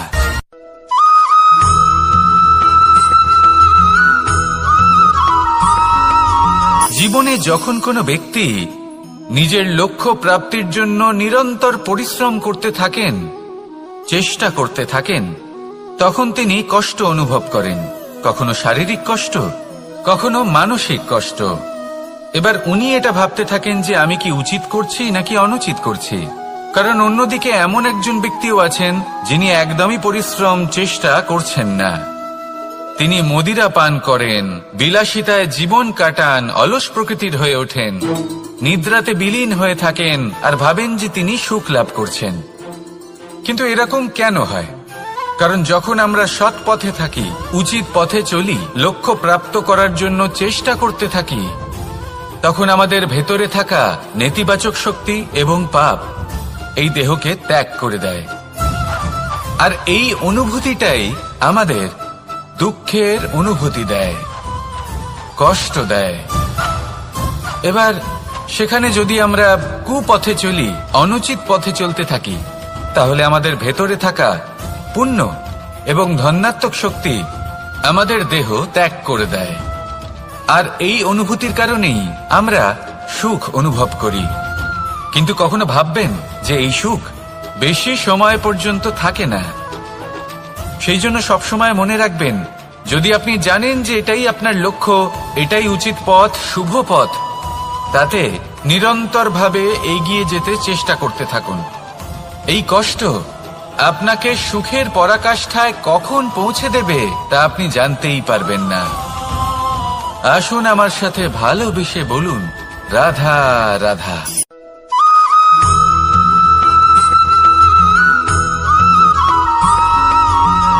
মানুষের মানসিকতা এমন হয় যে সে যতটা করে আশা করে যে তার থেকে অনেক বেশি তার বদলে সে পাবে।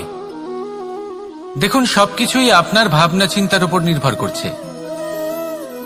আপনি যদি ফলের বিষয়ে ভেবে কর্ম করতে থাকেন, তাহলে সেটা অনুচিত।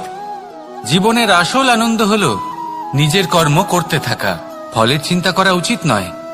যদি আপনি এরকম ভাবেন যে আমি এতটা করছি, আমার এতটা পাওয়া উচিত, সেই ভাবনা অনুচিত। যদি আপনি সেবার মানসিকতা নিয়ে কর্ম করতে থাকেন, কর্মচক্রে প্রবাহিত হন, যদি আপনি এমন ভাবনা রাখেন যে আমি এতটা পাচ্ছি, তাই এর থেকে অনেক বেশি আমি কর্ম করব, তাহলে নিশ্চিত রূপে আপনি যতটা করছেন তার থেকে অনেক বেশি আপনি পাবেন, আপনার আশার থেকে অনেক বেশি আপনি পাবেন। শুধু জীবনে অনেক বেশি কাজ করতে থাকুন, ফলের চিন্তা করবেন না। আর মনে রাখবেন, এই ভাবনাই সব থেকে বড় বীজ। কর্মের উপর বিশ্বাস রাখুন, জীবনে যা যা আপনি চান সবই সুখময় হবে। আসুন আর আমার সাথে ভালোবেসে বলুন, রাধা রাধা।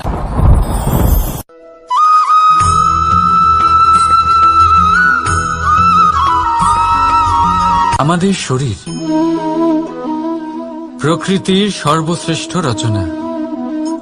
যে অঙ্গ প্রত্যঙ্গ আমরা লাভ করেছি, প্রত্যেকটির মধ্যে একটি নিজস্ব বার্তা রয়েছে। একটু ভেবে দেখুন, দুটি চোখ দিয়েছে দেখার জন্য, দুটি কান দিয়েছে শোনার জন্য, নাসিকাও আছে দুটি, দুটি হাত দিয়েছে দ্বিগুণ পরিশ্রম করার জন্য। কিন্তু জীব শুধুমাত্র একটি। তার উপরেও তীক্ষ্ণ বলিষ্ঠ দাঁত দিয়েছে তার রক্ষার জন্য।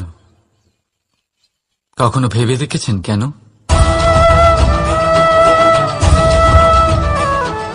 কারণ শব্দ আর শব্দের প্রয়োগ মানুষের সবচেয়ে বড় অস্ত্র, যার প্রয়োগ যত ভেবেচিন্তে করা যায় মানুষ তার জীবনে ততটাই উপরে উঠতে পারে।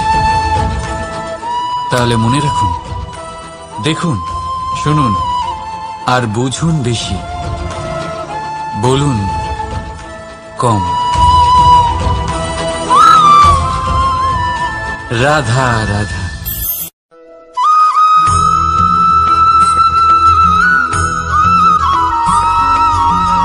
এই সংসারে কোনো বস্তু হোক বা ব্যক্তি হোক, তার একার গুরুত্ব কিন্তু খুব বেশি নয়।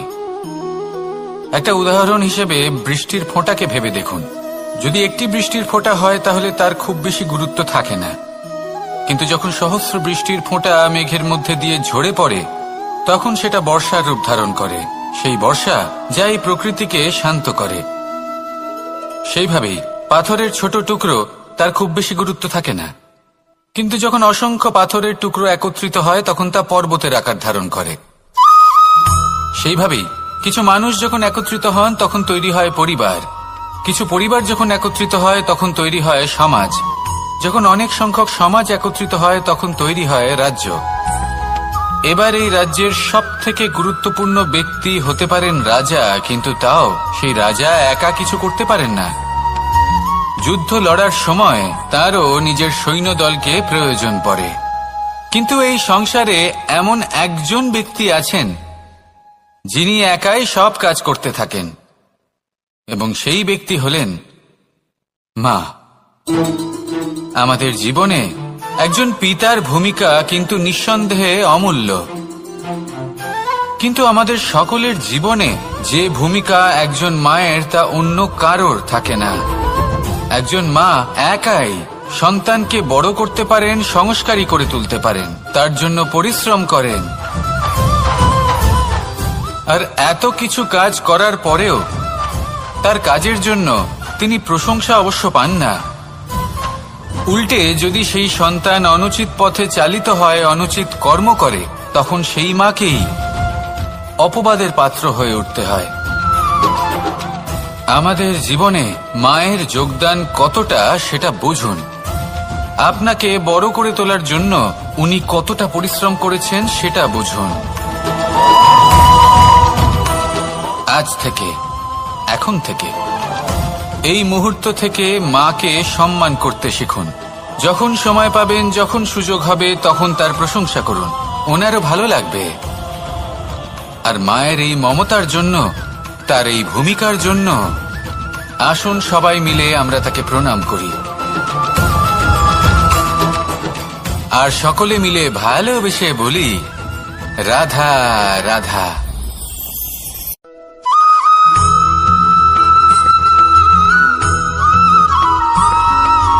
ফিরে আসছিলেন এবং তাদের ফেরার পথে হঠাৎ করে কোথাও থেকে একটি বাছুর চলে এলো। এই দুই বোন ভয়ভীত হয়ে গেলেন, আর তাদের হাত থেকে সেই আটা পড়ে গেল, মাটিতে মিশে গেল। এবার এই পুরো ঘটনাক্রমে যদি কারোর বিন্দুমাত্র লাভ হয়ে থাকে, বিন্দুমাত্র আনন্দ পেয়ে থাকে, তাহলে সে কে? সেই ছোট বোন, যিনি মাঝে মাঝেই গমের দানা তুলছিলেন এবং খাচ্ছিলেন। কিছুটা হলেও উনি আনন্দ লাভ করেছিলেন। এবার এরকমই হলো আমাদের জীবনে ভক্তি এবং ভালোবাসা সংক্রান্ত বিষয়। মানুষ নিজের জীবনের দৈনিক কাজে এতটাই ব্যস্ত হয়ে পড়েন, প্রত্যেকদিন শুধু কাজ কাজ কাজ কাজ করতে থাকেন, আর তাতে ভক্তি এবং ভালোবাসার জন্য সময় বার করতেই পারেন না। দেখুন, জীবনে ভক্তি আর প্রেমের এই যে ছোট ছোট মুহূর্ত আছে, এগুলো যদি আপনি যাপন করতে পারেন তাহলে তাতেই আপনি তৃপ্তি লাভ করবেন। বাকি সবই আপনার ব্যর্থ বলেই মনে হবে।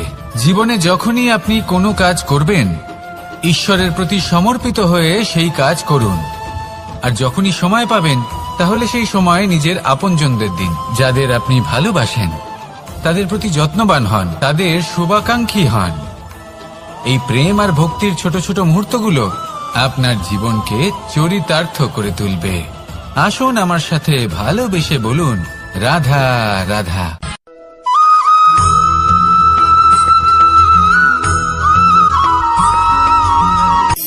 শক্তি, শক্তি অর্জন করা এতটা কঠিন নয় যতটা শক্তি লাভ করার পরে সেই শক্তি সামলানো কঠিন হয়।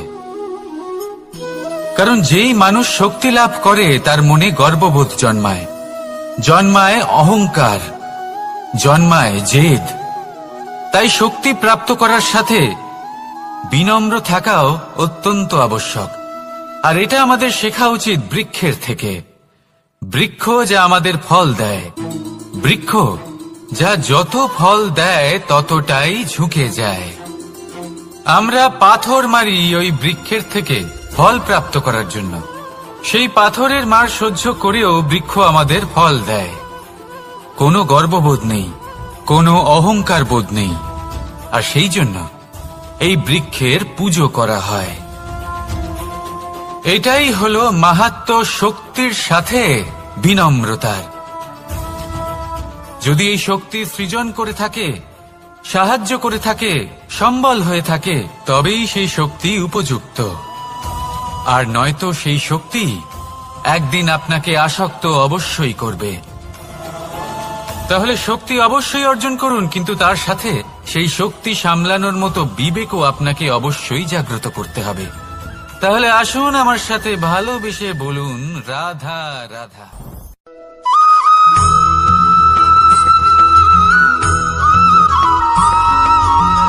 যখন আমরা কোনো বনে প্রবেশ করি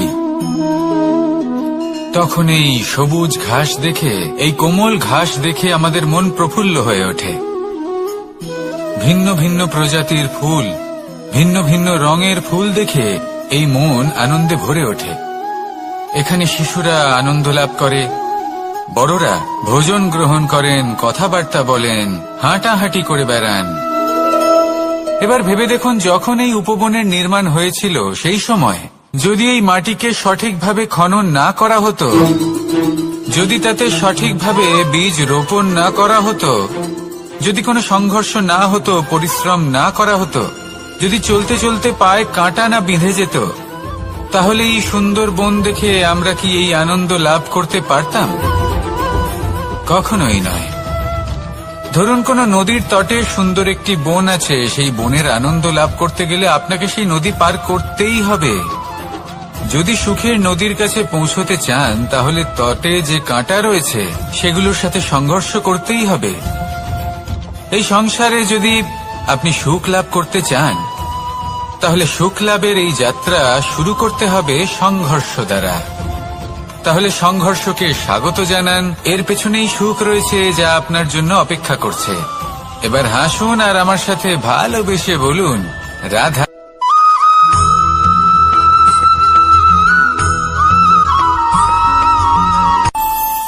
আমাদের মনে যখন কোনো প্রশ্ন ওঠে, কোনো দ্বন্দ্ব জাগে, তখন আমরা যাই আমাদের গুরুর কাছে, আমাদের আরাধ্যের কাছে গিয়ে জিজ্ঞেস করি।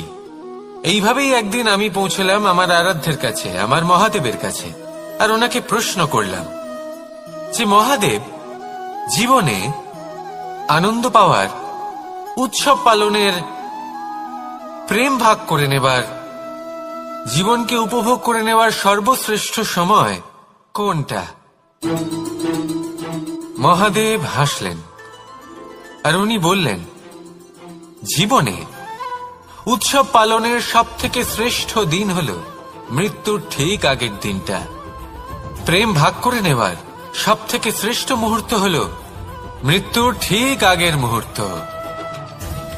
জীবনকে উপভোগ করে নেওয়ার সর্বশ্রেষ্ঠ প্রহর হল মৃত্যুর এক প্রহর পূর্বে। তখন আমি চমকে গেলাম। আমি বললাম, কিন্তু মহাদেব, মৃত্যু তো অনিশ্চিত, আমরা জানিও না কবে আমাদের মৃত্যু হবে। মহাদেব আবার হাসলেন। উনি বললেন যে যদি আমরা এভাবে জীবন কাটাই যে আমরা জীবনের প্রত্যেক দিন, প্রত্যেক মুহূর্ত, প্রত্যেক প্রহর শেষ বলে মনে করি, তাহলে আমাদের সমস্ত জীবন আনন্দের সাথেই অতিবাহিত হবে। কি বলেন?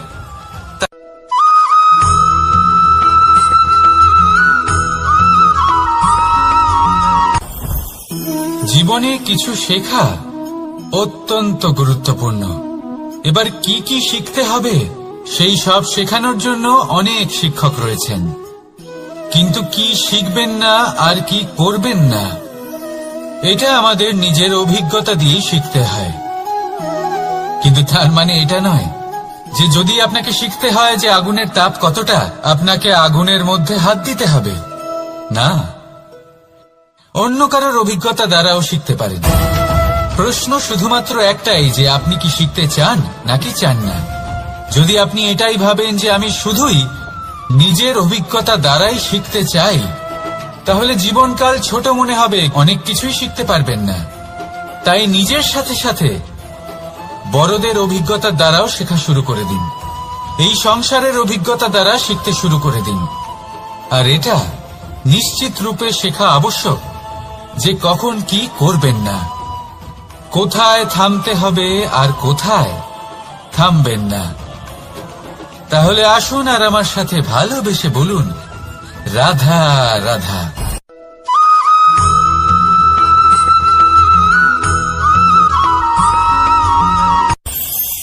এই সংসারে আমরা প্রকাশ কোথা থেকে পাই? এর উত্তর বড়ই সরল। ভোরে যখন সূর্যোদয় হয় তখন প্রকাশের কিরণ আমাদের ঘরে এসে পৌঁছয়। এইভাবেই আমরা প্রকাশ লাভ করি। এবার এই প্রকাশের আলোতেই আমরা সারাদিনের কাজ সম্পন্ন করি। সন্ধে হয়ে যায়, সূর্যাস্তও হয়ে যায়। আর আমাদের ঘর যাতে অন্ধকার না হয় তার জন্য আমরা একটা প্রদীপ প্রজ্বলিত করি। এটাই ঘটে আমাদের জীবনেও। এবার প্রবাহমান আয়ুর সাথে আমরা আমাদের অন্তরে যদি একটা প্রদীপ প্রজ্বলিত করে নিই, তাহলে বিষয়টাই অন্যরকম হবে। এবার আপনি বলবেন কোন প্রকাশের কথা বলছি যা আমাদের অন্তরে জাগ্রত করা সম্ভব?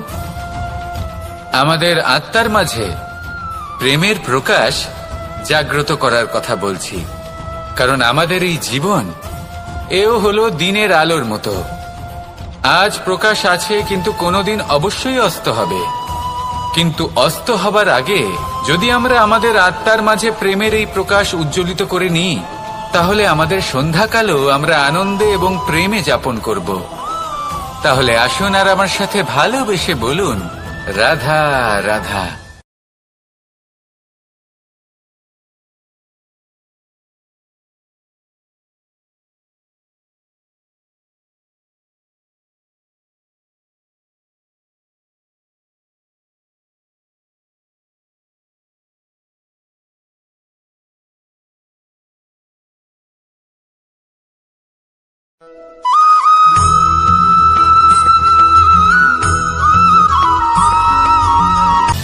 সময়, জীবন, কাল। দেখতে গেলে এই তিনটি শব্দ একটি শব্দেরই সমার্থক শব্দ মনে হয়, কিন্তু এই শব্দগুলির অর্থ কি সমান? কখনোই নয়। হ্যাঁ, এই সময় চলতে থাকে, জীবন চলতে থাকে, কালচক্র চলতে থাকে। এই সময় কেটে যায়, কিন্তু এই জীবন একে যাপন করতে হয়। কি বলেন? এই জীবনে কিছু করুন বা কিছু না করুন, জীবন এমনি কেটে যাবে, আপনি জানতেও পারবেন না। কিন্তু সেটা আমাদের উদ্দেশ্য নয়, একে যাপন করতে হবে। এই জীবনে প্রেরণা পেতে শিখুন, প্রেরণা দিতে শিখুন, আহ্বান গ্রহণ করতে শিখুন, আহ্বান জানাতে শিখুন, মহান কাজ করতে শিখুন, ধন্যাত্মক বোধ জাগিয়ে তুলুন। জীবন অতিবাহিত করার অর্থ কি তা আপনি শিখে যাবেন। কারণ সময় কেটে যায়, সমস্ত যুগ কেটে যায়, কিন্তু জীবনের রীতি জীবন কাটিয়ে দেওয়া নয়, জীবন যাপন করা। এই জীবন সম্পূর্ণরূপে অনুভব করতে হবে, নতুন পথ বানাতে হবে। এবারে যদি এই জীবন বাঁচার সময় একবার ভেবে দেখুন, যদি মনে প্রেম থাকে, সদ্ভাবনা থাকে, তাহলে কি হবে? এই জীবনকে বাঁচার অনুভূতিটাই অন্যরকম হয়ে যাবে, একটা আনন্দময় অনুভূতি লাভ করবেন। তাহলে এটাই করুন আর আমার সাথে ভালোবেসে বলুন, রাধা রাধা।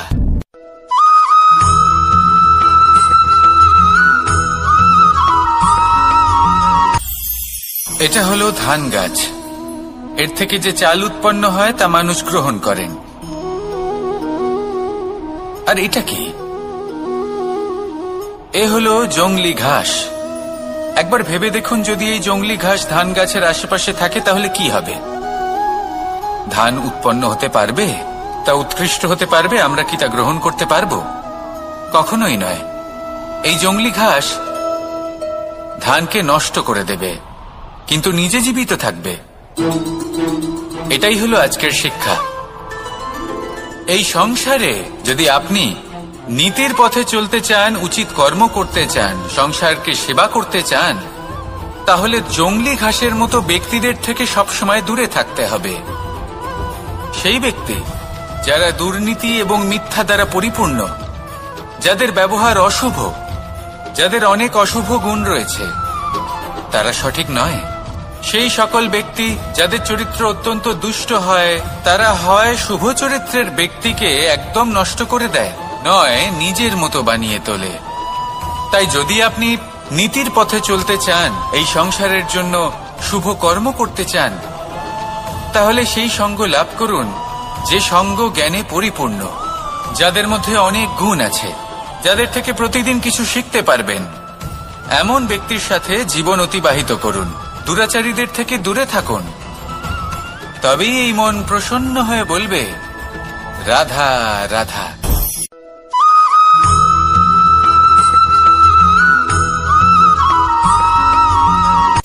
সূচের শেষে একটি ছিদ্র থাকে, যার দ্বারা আমরা এই সুতো পরাতে পারি, আর তারপর সূচের সাহায্যে এই সুতো দিয়ে বস্ত্র সেলাই করা যায়।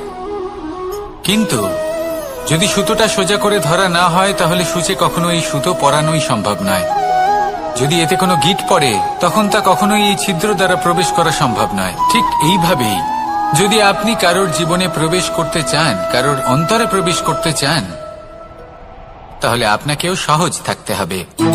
এতে কোনো গিঁট থাকলে চলবে না, অর্থাৎ মনে যাতে কোনো মালিন্য না থাকে, যেন কোনো কুচিন্তা না থাকে। যদি এসব থাকে, তাহলে আপনি কখনো কারোর জীবনে প্রবেশ করতে পারবেন না। আর যদি কোনোভাবে আপনি প্রবেশ করেও যান, তাহলে তার মনে ঘর করতে পারবেন না। নিজেকে এই সুতোর মতন করে তুলুন, সহজ। মনে যেন কোনো কুচিন্তা না থাকে, সবার প্রতি যেন সদ্ভাবনা থাকে, শুভ চিন্তা থাকে।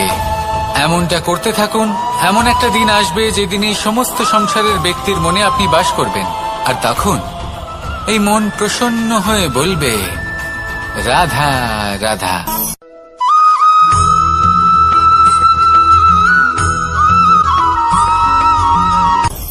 আপনি কখনো পর্বতের শিখরে উঠেছেন? আপনি দেখতে পাবেন পর্বতের পদতলে প্রচুর সুন্দর ফুল রয়েছে, সবুজ বনানী রয়েছে। যত আপনি ওপরে উঠতে থাকবেন, তত ফুল কমতে থাকবে, সবুজ বনানী কমতে থাকবে। আরো কিছুটা ওপরে উঠলে কাঁটা জাতীয় গাছ দেখতে পাবেন, শুকনো গাছ দেখতে পাবেন। আরো যদি ওপরে ওঠেন, তাহলে পাষাণ দেখতে পাবেন। আরো ওপরে উঠলে হিমখণ্ড দেখতে পাবেন। এই যে পর্বত, তা মনুষ্য জীবনের সব থেকে উত্তম উদাহরণ। মানুষ যখন সাফল্যের শিখরে পৌঁছতে চান, মহানুভবতার শিখরে পৌঁছতে চান, পথে যত আস্তে আস্তে উপরে উঠতে থাকেন, ততই ভৌতিক বস্তু তার থেকে বিচ্ছিন্ন হতে থাকে। যদি তিনি সেই ভৌতিক বস্তুগুলি ত্যাগ না করতে পারেন, তাহলে কখনোই সেই স্থানে পৌঁছতে পারবেন না।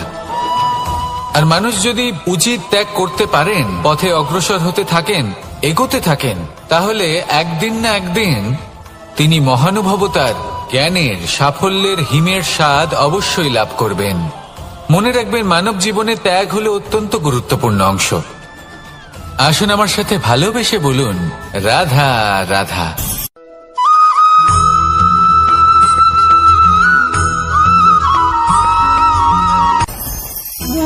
ভোজন। এবার ভোজন সংগ্রহ করার জন্য মানুষ কি না করেন, সব সময় চেষ্টা করতে থাকেন। ফসল উৎপাদনের জন্য অনেক পরিশ্রম করতে থাকেন, কিন্তু অনেক সময় অনেক পরিশ্রম করার পরেও ফসল ভালো উৎপাদন হয় না। এর কারণ কি? কারণ হলো এটাই যে আপনি পরিশ্রম হয়তো অনেক করেছেন, কিন্তু আপনার নজর তো সেই বীজের দিকে ছিলই না যা আপনি রোপণ করেছেন। সেই জন্য সব সময় কোনো বীজ রোপণ করার আগে তাকে পরখ করে দেখুন, তা অত্যন্ত আবশ্যক। আর সেইভাবেই যখনই কোনো কর্মের প্রশ্ন আসে, তাহলে সেখানে শুধুমাত্র পরিশ্রম যথেষ্ট নয়, সেই কাজের প্রতি আপনার কর্তব্য কি, আপনার উদ্দেশ্য কি, সেটা জানা হলো অত্যন্ত গুরুত্বপূর্ণ। তাই কর্ম করুন, কিন্তু সেই কর্মের প্রতি আপনার যা উদ্দেশ্য তার মাহাত্ম্য বুঝতে চেষ্টা করুন। তাহলে আসুন আমার সাথে ভালোবেসে বলুন, রাধা রাধা।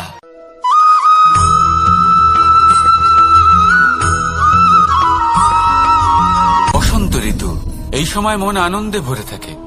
এমন মনে হয় যেন আমরা আকাশে বিচরণ করতে চলে যাই, কিন্তু সেটা তো সম্ভব নয়। সেই জন্য হয়তো আমরা ঘুড়ি ওড়াই, এই ঘুড়িকে নিজেদের প্রতিরূপ মনে করে। এবার অনেক মানুষ আছেন যারা ঘুড়ি ওড়ান, কিন্তু এই কর্মের সারমর্ম কি সেটা কজন বুঝতে পারেন? আপনি এটা মনে করুন যে আপনি হলেন সেই ঘুড়ি, আর এই সুতো যিনি ধরে রয়েছেন তিনি হলেন পরমাত্মা। আর এই সুতো যেখান থেকে শুরু হয় সেই লাটাই হল আমাদের কর্মচক্র। এবার আপনি নিজেই অনুমান করুন যে এই উড়ান কার ওপর নির্ভরশীল, পরমাত্মার ওপর আর আপনার কর্মের ওপর। যদি পরমাত্মা আপনার হাত ধরে থাকেন, আপনার সাথে থাকেন, যদি আপনি শুভ কর্ম করতে থাকেন, আপনি এই আকাশে উড়তে থাকবেন। কিন্তু কোথাও যদি পরমাত্মার সাথে এই বন্ধন ছিন্ন হয়, আপনার কর্মচক্র খারাপ হয়ে যায় বা থেমে যায়, তাহলে আপনার এই ঘুড়ি কেটে যাবে আর দূরে কোনো গাছের ডালে গিয়ে আটকে যাবে। তাই শুধুমাত্র ঘুড়ি ওড়াবেন না, তার থেকে শিখুন, পরমাত্মার সাহচর্যে থাকুন, সবসময় শুভ কর্ম করতে থাকুন আর সবসময় এই আকাশে উড়তে থাকুন। আসুন আর আমার সাথে ভালোবেসে বলুন, রাধা।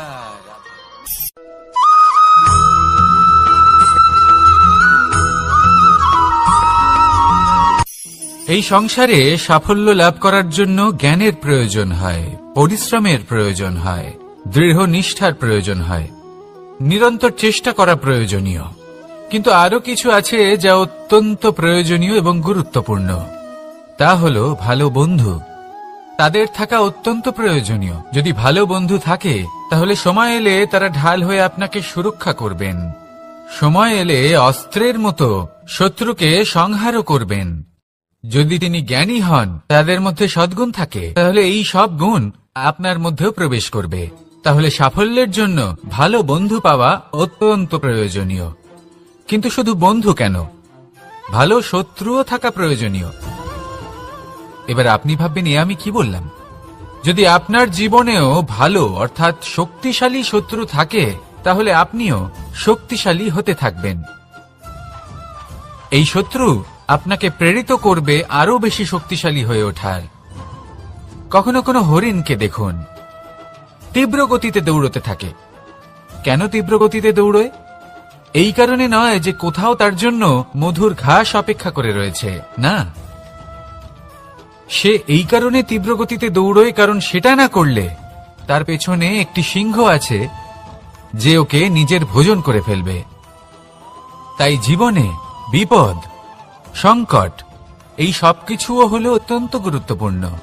তার সম্মুখীন হতে শিখুন আর আমার সাথে ভালোবেসে বলুন, রাধা রাধা।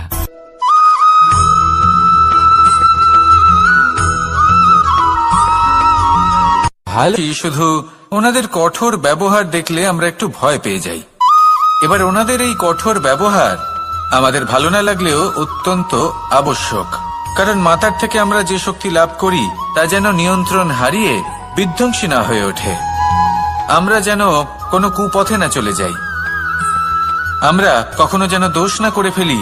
শুধু সেই জন্য পিতা এবং গুরু একটু কঠোর হয়ে ওঠেন, এবং ওনাদের এই কঠোর আচরণ ভবিষ্যতে গিয়ে আমরা অবশ্যই বুঝতে পারি।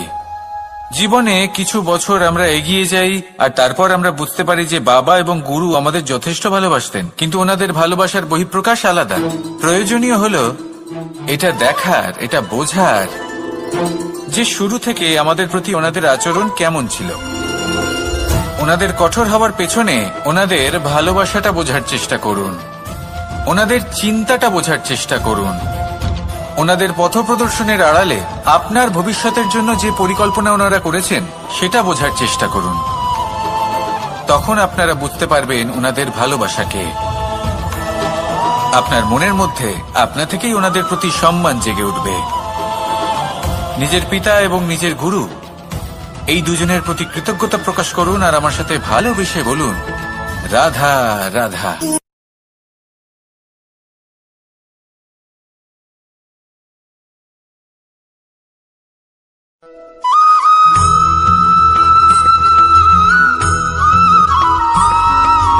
কথায় আছে, প্রত্যেক পুত্র তার পিতার প্রতিচ্ছবি হয়, আর সমস্ত প্রতিচ্ছবি চায় যেন সে তার অস্তিত্ব প্রাপ্ত করতে পারে।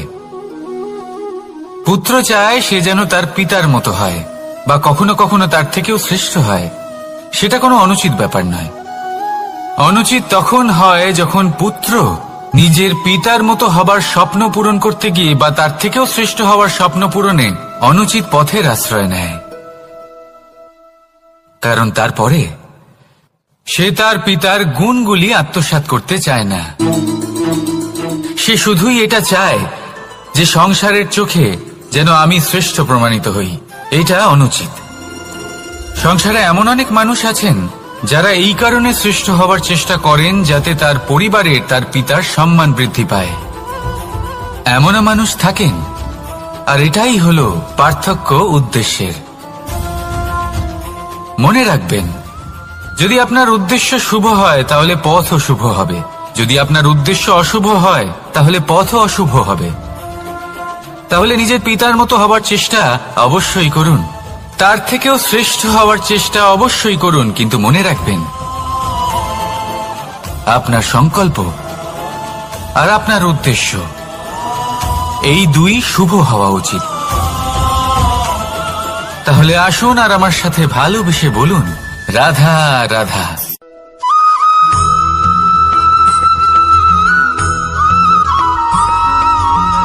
আপনি কখনো কোনো বাজকে নিজের বাসা বানাতে দেখেছেন? এই বাজ যখনই কোনো বাসা বানায় তখন উঁচু গাছের ডালে বা কোনো পর্বতের শিখরে বাসা বানায়, অনেক উচ্চতায়, আর সেখানে তার সন্তানও জন্মগ্রহণ করে। যখন এই সন্তানেরা জন্মায় তখন এই বাজ খুবই ভালোবেসে এবং খুব সাবধানে এদের পালন পোষণ করে। নিজের ঠোঁট দিয়ে তাদের ঠোঁটে খাবার পরিবেশন করে।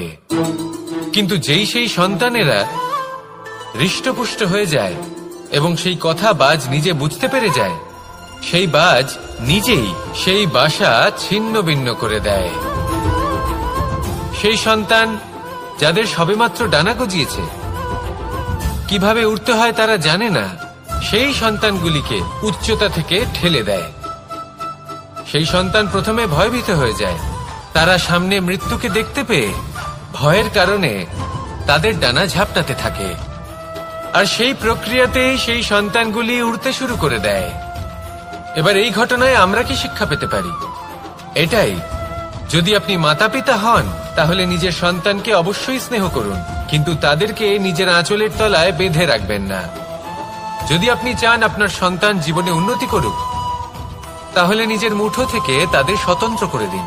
এই সংসারে সংঘর্ষ করতে দিন। সেই সন্তান নিজেই বুঝতে পারবে যে জন্মের সময় পাওয়া ডানা কি করে ব্যবহার করতে হয়। আর আপনার চোখের সামনে আপনার সন্তান এই আকাশে উড়তে থাকবে। তাহলে আসুন আমার সাথে ভালোবেসে বলুন, রাধা রাধা।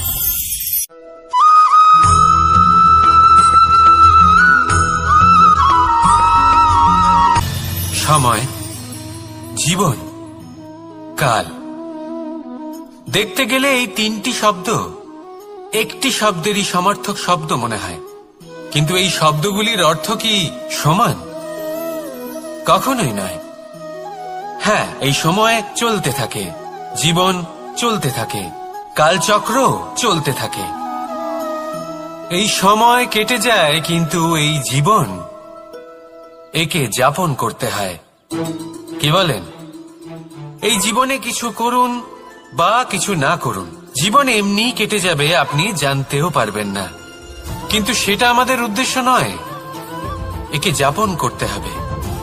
এই জীবনে প্রেরণা পেতে শিখুন, প্রেরণা দিতে শিখুন, আহ্বান গ্রহণ করতে শিখুন, আহ্বান জানাতে শিখুন, মহান কাজ করতে শিখুন, ধন্যাত্মক বোধ জাগিয়ে তুলুন।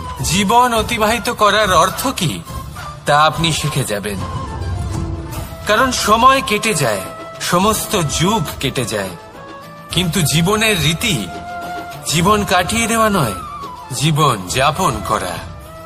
এই জীবন সম্পূর্ণরূপে অনুভব করতে হবে, নতুন পথ বানাতে হবে। এবারে যদি এই জীবন বাঁচার সময় একবার ভেবে দেখুন, যদি মনে প্রেম থাকে, সদ্ভাবনা থাকে, তাহলে কি হবে? এই জীবনকে বাঁচার অনুভূতিটাই অন্যরকম হয়ে যাবে, একটা আনন্দময় অনুভূতি লাভ করবেন। তাহলে এটাই করুন আর আমার সাথে ভালোবেসে বলুন, রাধা রাধা।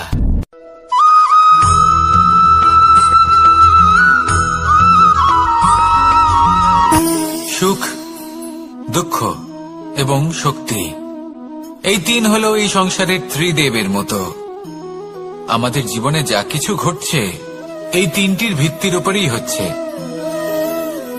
আসলে এই সংসারের একটা নিয়ম আছে, যখনই আপনি কিছু লাভ করেন এই সংসার আপনার পরীক্ষা নেয়। এটা জানার জন্য আপনার পরীক্ষা নেয় যে আপনি যা কিছুই লাভ করেছেন আপনি কি আদৌ সেটার যোগ্য কিনা। ঠিক সেইভাবেই এই সুখ, দুঃখ এবং শক্তি আপনার পরীক্ষা নিয়ে থাকে। যখন সুখ আসে তখন সে আপনার পরীক্ষা নেয় যে আপনার মধ্যে অহংবোধ জাগ্রত হয়নি তো। যদি অহংবোধ চলে আসে তাহলে সুখ সেখানেই সঙ্গ ত্যাগ করে। দুঃখ আপনার ধৈর্যের পরীক্ষা নিতে থাকে, আর যদি আপনার মধ্যে ধৈর্য না থাকে তাহলে এটা আপনাকে আরো বেশি দুঃখের গভীর অন্ধকারে ঠেলে দেবে। সেখানে শক্তি পরীক্ষা নেয় আপনার বিনম্রতার।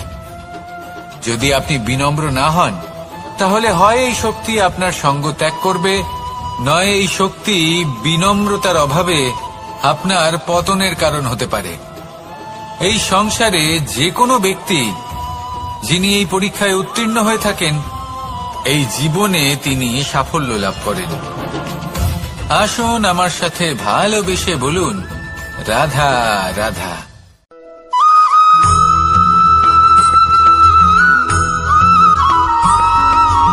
কখনো কখনো আমরা ভাবি যে কোনো ব্যক্তি যিনি ধর্মের পথে চলেছেন, যদি তার দ্বারা কোনো ভুল হয়ে থাকে তাহলে নিয়তি তাকে সেই মুহূর্তেই কঠোর শাস্তি দেন। কিন্তু সেই সব মানুষ যারা সংসারের সবথেকে বড় অধর্মী, বহু নিকৃষ্ট মানের কাজ করেন, তাদের নিয়তি অনেক সুযোগ দেন।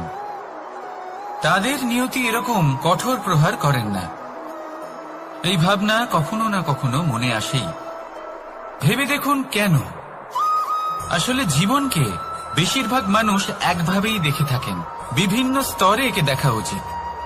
এবার আপনি বলুন, এই সংসারে কোনো অধর্মী কখনো প্রেরণার উৎস হতে পারেন? কখনোই নয়। যে মানুষ নিজের আত্মাকে মলিন করে ফেলেছেন তিনি এই সংসারকে কিভাবে প্রেরণা যোগাবেন? উনি নিজেই বুঝতে পারেন না কোনটা করা উচিত, ধর্ম কোনটা। তাই নিয়তি তাকে একটা সুযোগ দেন, এটা বোঝার সুযোগ দেন যে কোনটা উচিত, কোনটা ধর্ম। সুযোগ দেন নিজের বিবেক জাগিয়ে তোলার, তাকে সুযোগ দেন নিজের অন্তরাত্মার ডাক শোনার। যখন তাতেও কাজ হয় না তখন নিয়তির কাছে একটাই পথ বাকি থাকে, আর তা হল মহাবিনাশ। মহাবিনাশ হয়তো দেরিতেই আসতে পারে, কিন্তু তা অবশ্যই আসবে। আর যখন মহাবিনাশ আসে তখন মহাবিনাশের যন্ত্রণা সমগ্র মানব জীবনের যন্ত্রণার থেকে অনেক বেশি হয়।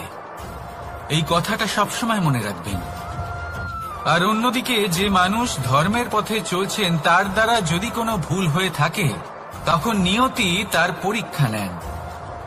কিছুক্ষণের জন্য মানুষের মনে হতে পারে নিয়তি তাকে কঠোর শাস্তি দিয়েছেন।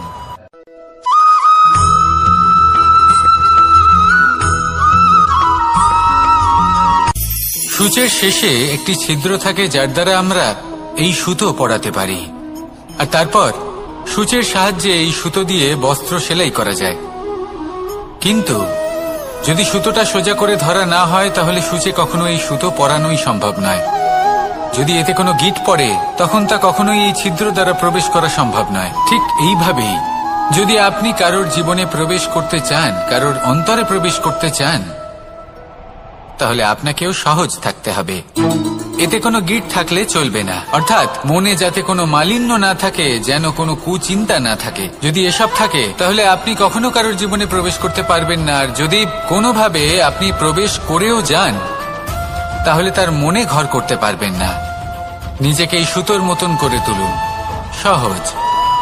মনে যেন কোনো কুচিন্তা না থাকে, সবার প্রতি যেন সদ্ভাবনা থাকে, শুভ চিন্তা থাকে। এমনটা করতে থাকুন।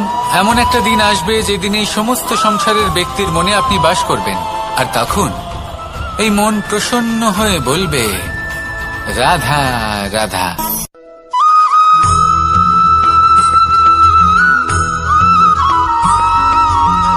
পিতা আর পুত্রের সম্পর্ক অত্যন্ত মধুর হয়ে থাকে।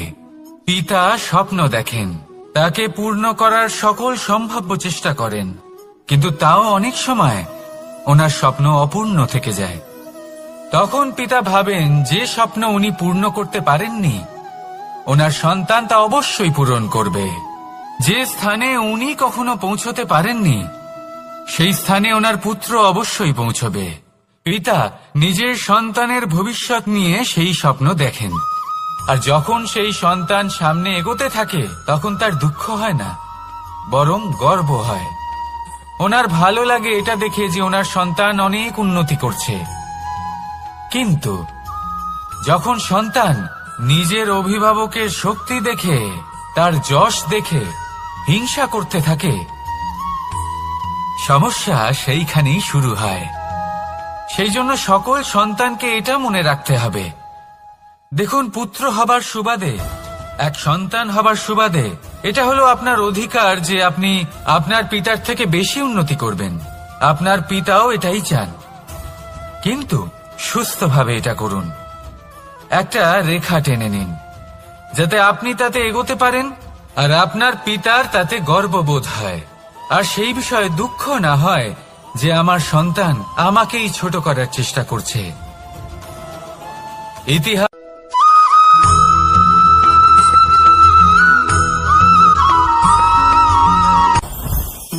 জীবনে কিছু শেখা অত্যন্ত গুরুত্বপূর্ণ। এবার কি কি শিখতে হবে সেই সব শেখানোর জন্য অনেক শিক্ষক রয়েছেন, কিন্তু কি শিখবেন না আর কি করবেন না এটা আমাদের নিজের অভিজ্ঞতা দিয়ে শিখতে হয়। কিন্তু তার মানে এটা নয় যে যদি আপনাকে শিখতে হয় যে আগুনের তাপ কতটা, আপনাকে আগুনের মধ্যে হাত দিতে হবে না। অন্য কারোর অভিজ্ঞতা দ্বারাও শিখতে পারেন। প্রশ্ন শুধুমাত্র একটাই যে আপনি কি শিখতে চান নাকি চান না। যদি আপনি এটাই ভাবেন যে আমি শুধুই নিজের অভিজ্ঞতা দ্বারাই শিখতে চাই, তাহলে জীবনকাল ছোট মনে হবে, অনেক কিছুই শিখতে পারবেন না। তাই নিজের সাথে সাথে বড়দের অভিজ্ঞতা দ্বারাও শেখা শুরু করে দিন। এই সংসারের অভিজ্ঞতা দ্বারা শিখতে শুরু করে দিন। আর এটা নিশ্চিত রূপে শেখা আবশ্যক যে কখন কি করবেন না, কোথায় থামতে হবে আর কোথায় থামবেন না। তাহলে আসুন আর আমার সাথে ভালোবেসে বলুন, রাধা রাধা।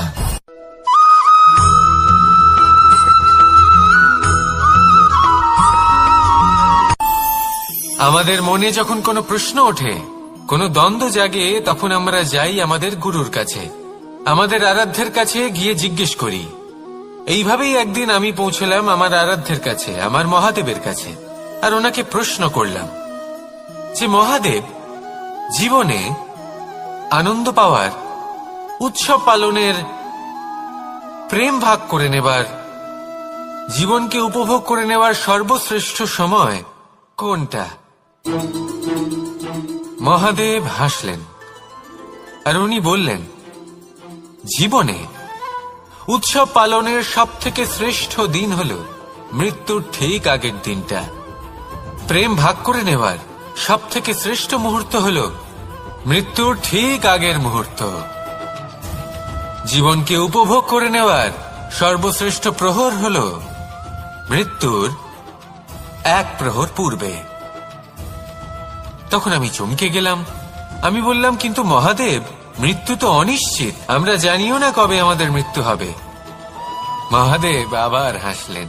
উনি বললেন যে যদি আমরা এভাবে জীবন কাটাই যে আমরা জীবনের প্রত্যেক দিন, প্রত্যেক মুহূর্ত, প্রত্যেক প্রহর শেষ বলে মনে করি, তাহলে আমাদের সমস্ত জীবন আনন্দের সাথেই অতিবাহিত হবে। কি বলেন?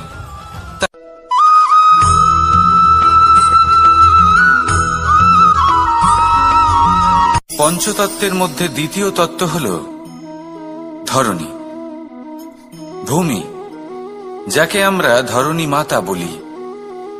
এই ধরণী ধৈর্য ধারণ করে, আর এর ওপরেই আমাদের সমগ্র সংসার নির্ভরশীল। কারণ এই ভূমি সহ্য ক্ষমতা রাখে, এর সহ্য ক্ষমতা হল অপরিসীম। সন্তান যতই আঘাত প্রদান করুক না কেন, প্রেম পূর্বক সহ্য করে, আর তার বদলে অমূল্য রত্ন প্রদান করে। সন্তান যদি হাল চালায়, তাহলে তার বদলে তাকে অন্ন প্রদান করে। এটাই হলো ধরণী। এবার এর থেকে আমরা কি শিক্ষা পেতে পারি? এটাই যে কারোর জন্য কিছু করা বা কাউকে কিছু দেওয়া মনে কোনো কামনা ছাড়াই। আর এই কথাটা বুঝে যান, যদি কারোর জন্য কামনা না রেখে বা কোনো পাওয়ার আশা না রেখে কারোর জন্য কিছু করেন বা কারোকে কিছু দেন, যদি এটা আপনি শিখতে পারেন, তবে আপনি ভালোবাসতে শিখে গেছেন। আর সেই জন্যই এই ধরিত্রীকে মাতা বলা হয়। কারণ মাতা শুধু উনি নন যিনি গর্ভে সন্তানকে ধারণ করেন, মাতা তো উনিও যিনি জীবন বাঁচতে শেখান, যিনি জীবন বাঁচার উদাহরণ প্রদান করেন।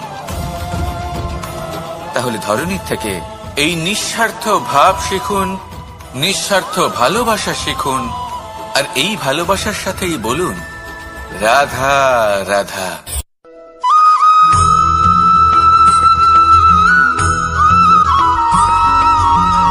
এই সংসারে কোনো বস্তু হোক বা ব্যক্তি হোক, তার একার গুরুত্ব কিন্তু খুব বেশি নয়। একটা উদাহরণ হিসেবে বৃষ্টির ফোঁটাকে ভেবে দেখুন। যদি একটি বৃষ্টির ফোঁটা হয় তাহলে তার খুব বেশি গুরুত্ব থাকে না, কিন্তু যখন সহস্র বৃষ্টির ফোঁটা মেঘের মধ্যে দিয়ে ঝরে পড়ে, তখন সেটা বর্ষার রূপ ধারণ করে। সেই বর্ষা যা এই প্রকৃতিকে শান্ত করে। সেইভাবেই পাথরের ছোট টুকরো, তার খুব বেশি গুরুত্ব থাকে না, কিন্তু যখন অসংখ্য পাথরের টুকরো একত্রিত হয় তখন তা পর্বতের আকার ধারণ করে। সেইভাবেই কিছু মানুষ যখন একত্রিত হন তখন তৈরি হয় পরিবার, কিছু পরিবার যখন একত্রিত হয় তখন তৈরি হয় সমাজ, যখন অনেক সংখ্যক সমাজ একত্রিত হয় তখন তৈরি হয় রাজ্য।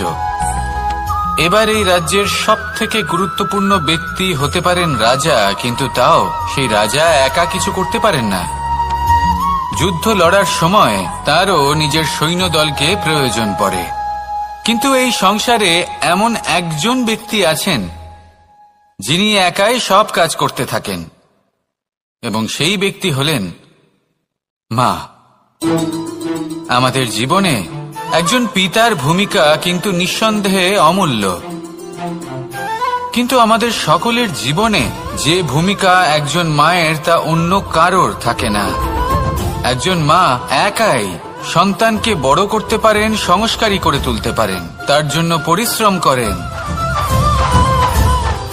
আর এত কিছু কাজ করার পরেও তার কাজের জন্য তিনি প্রশংসা অবশ্য পান না।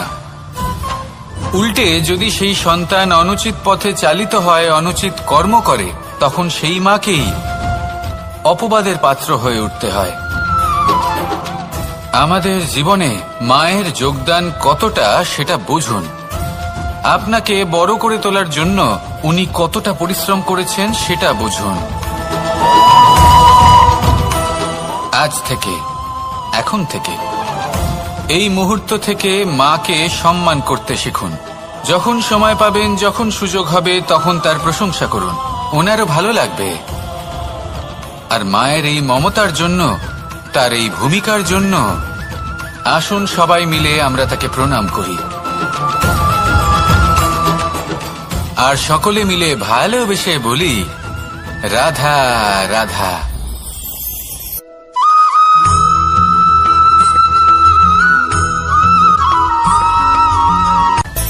মানুষের মধ্যে একটা বিচিত্র প্রবৃত্তি থাকে, অন্য সকলের বিষয়ে, তাদের জীবনের বিষয়ে, তাদের ব্যক্তিত্বের বিষয়ে, তাদের ভবিষ্যতের বিষয়ে অনুমান করা।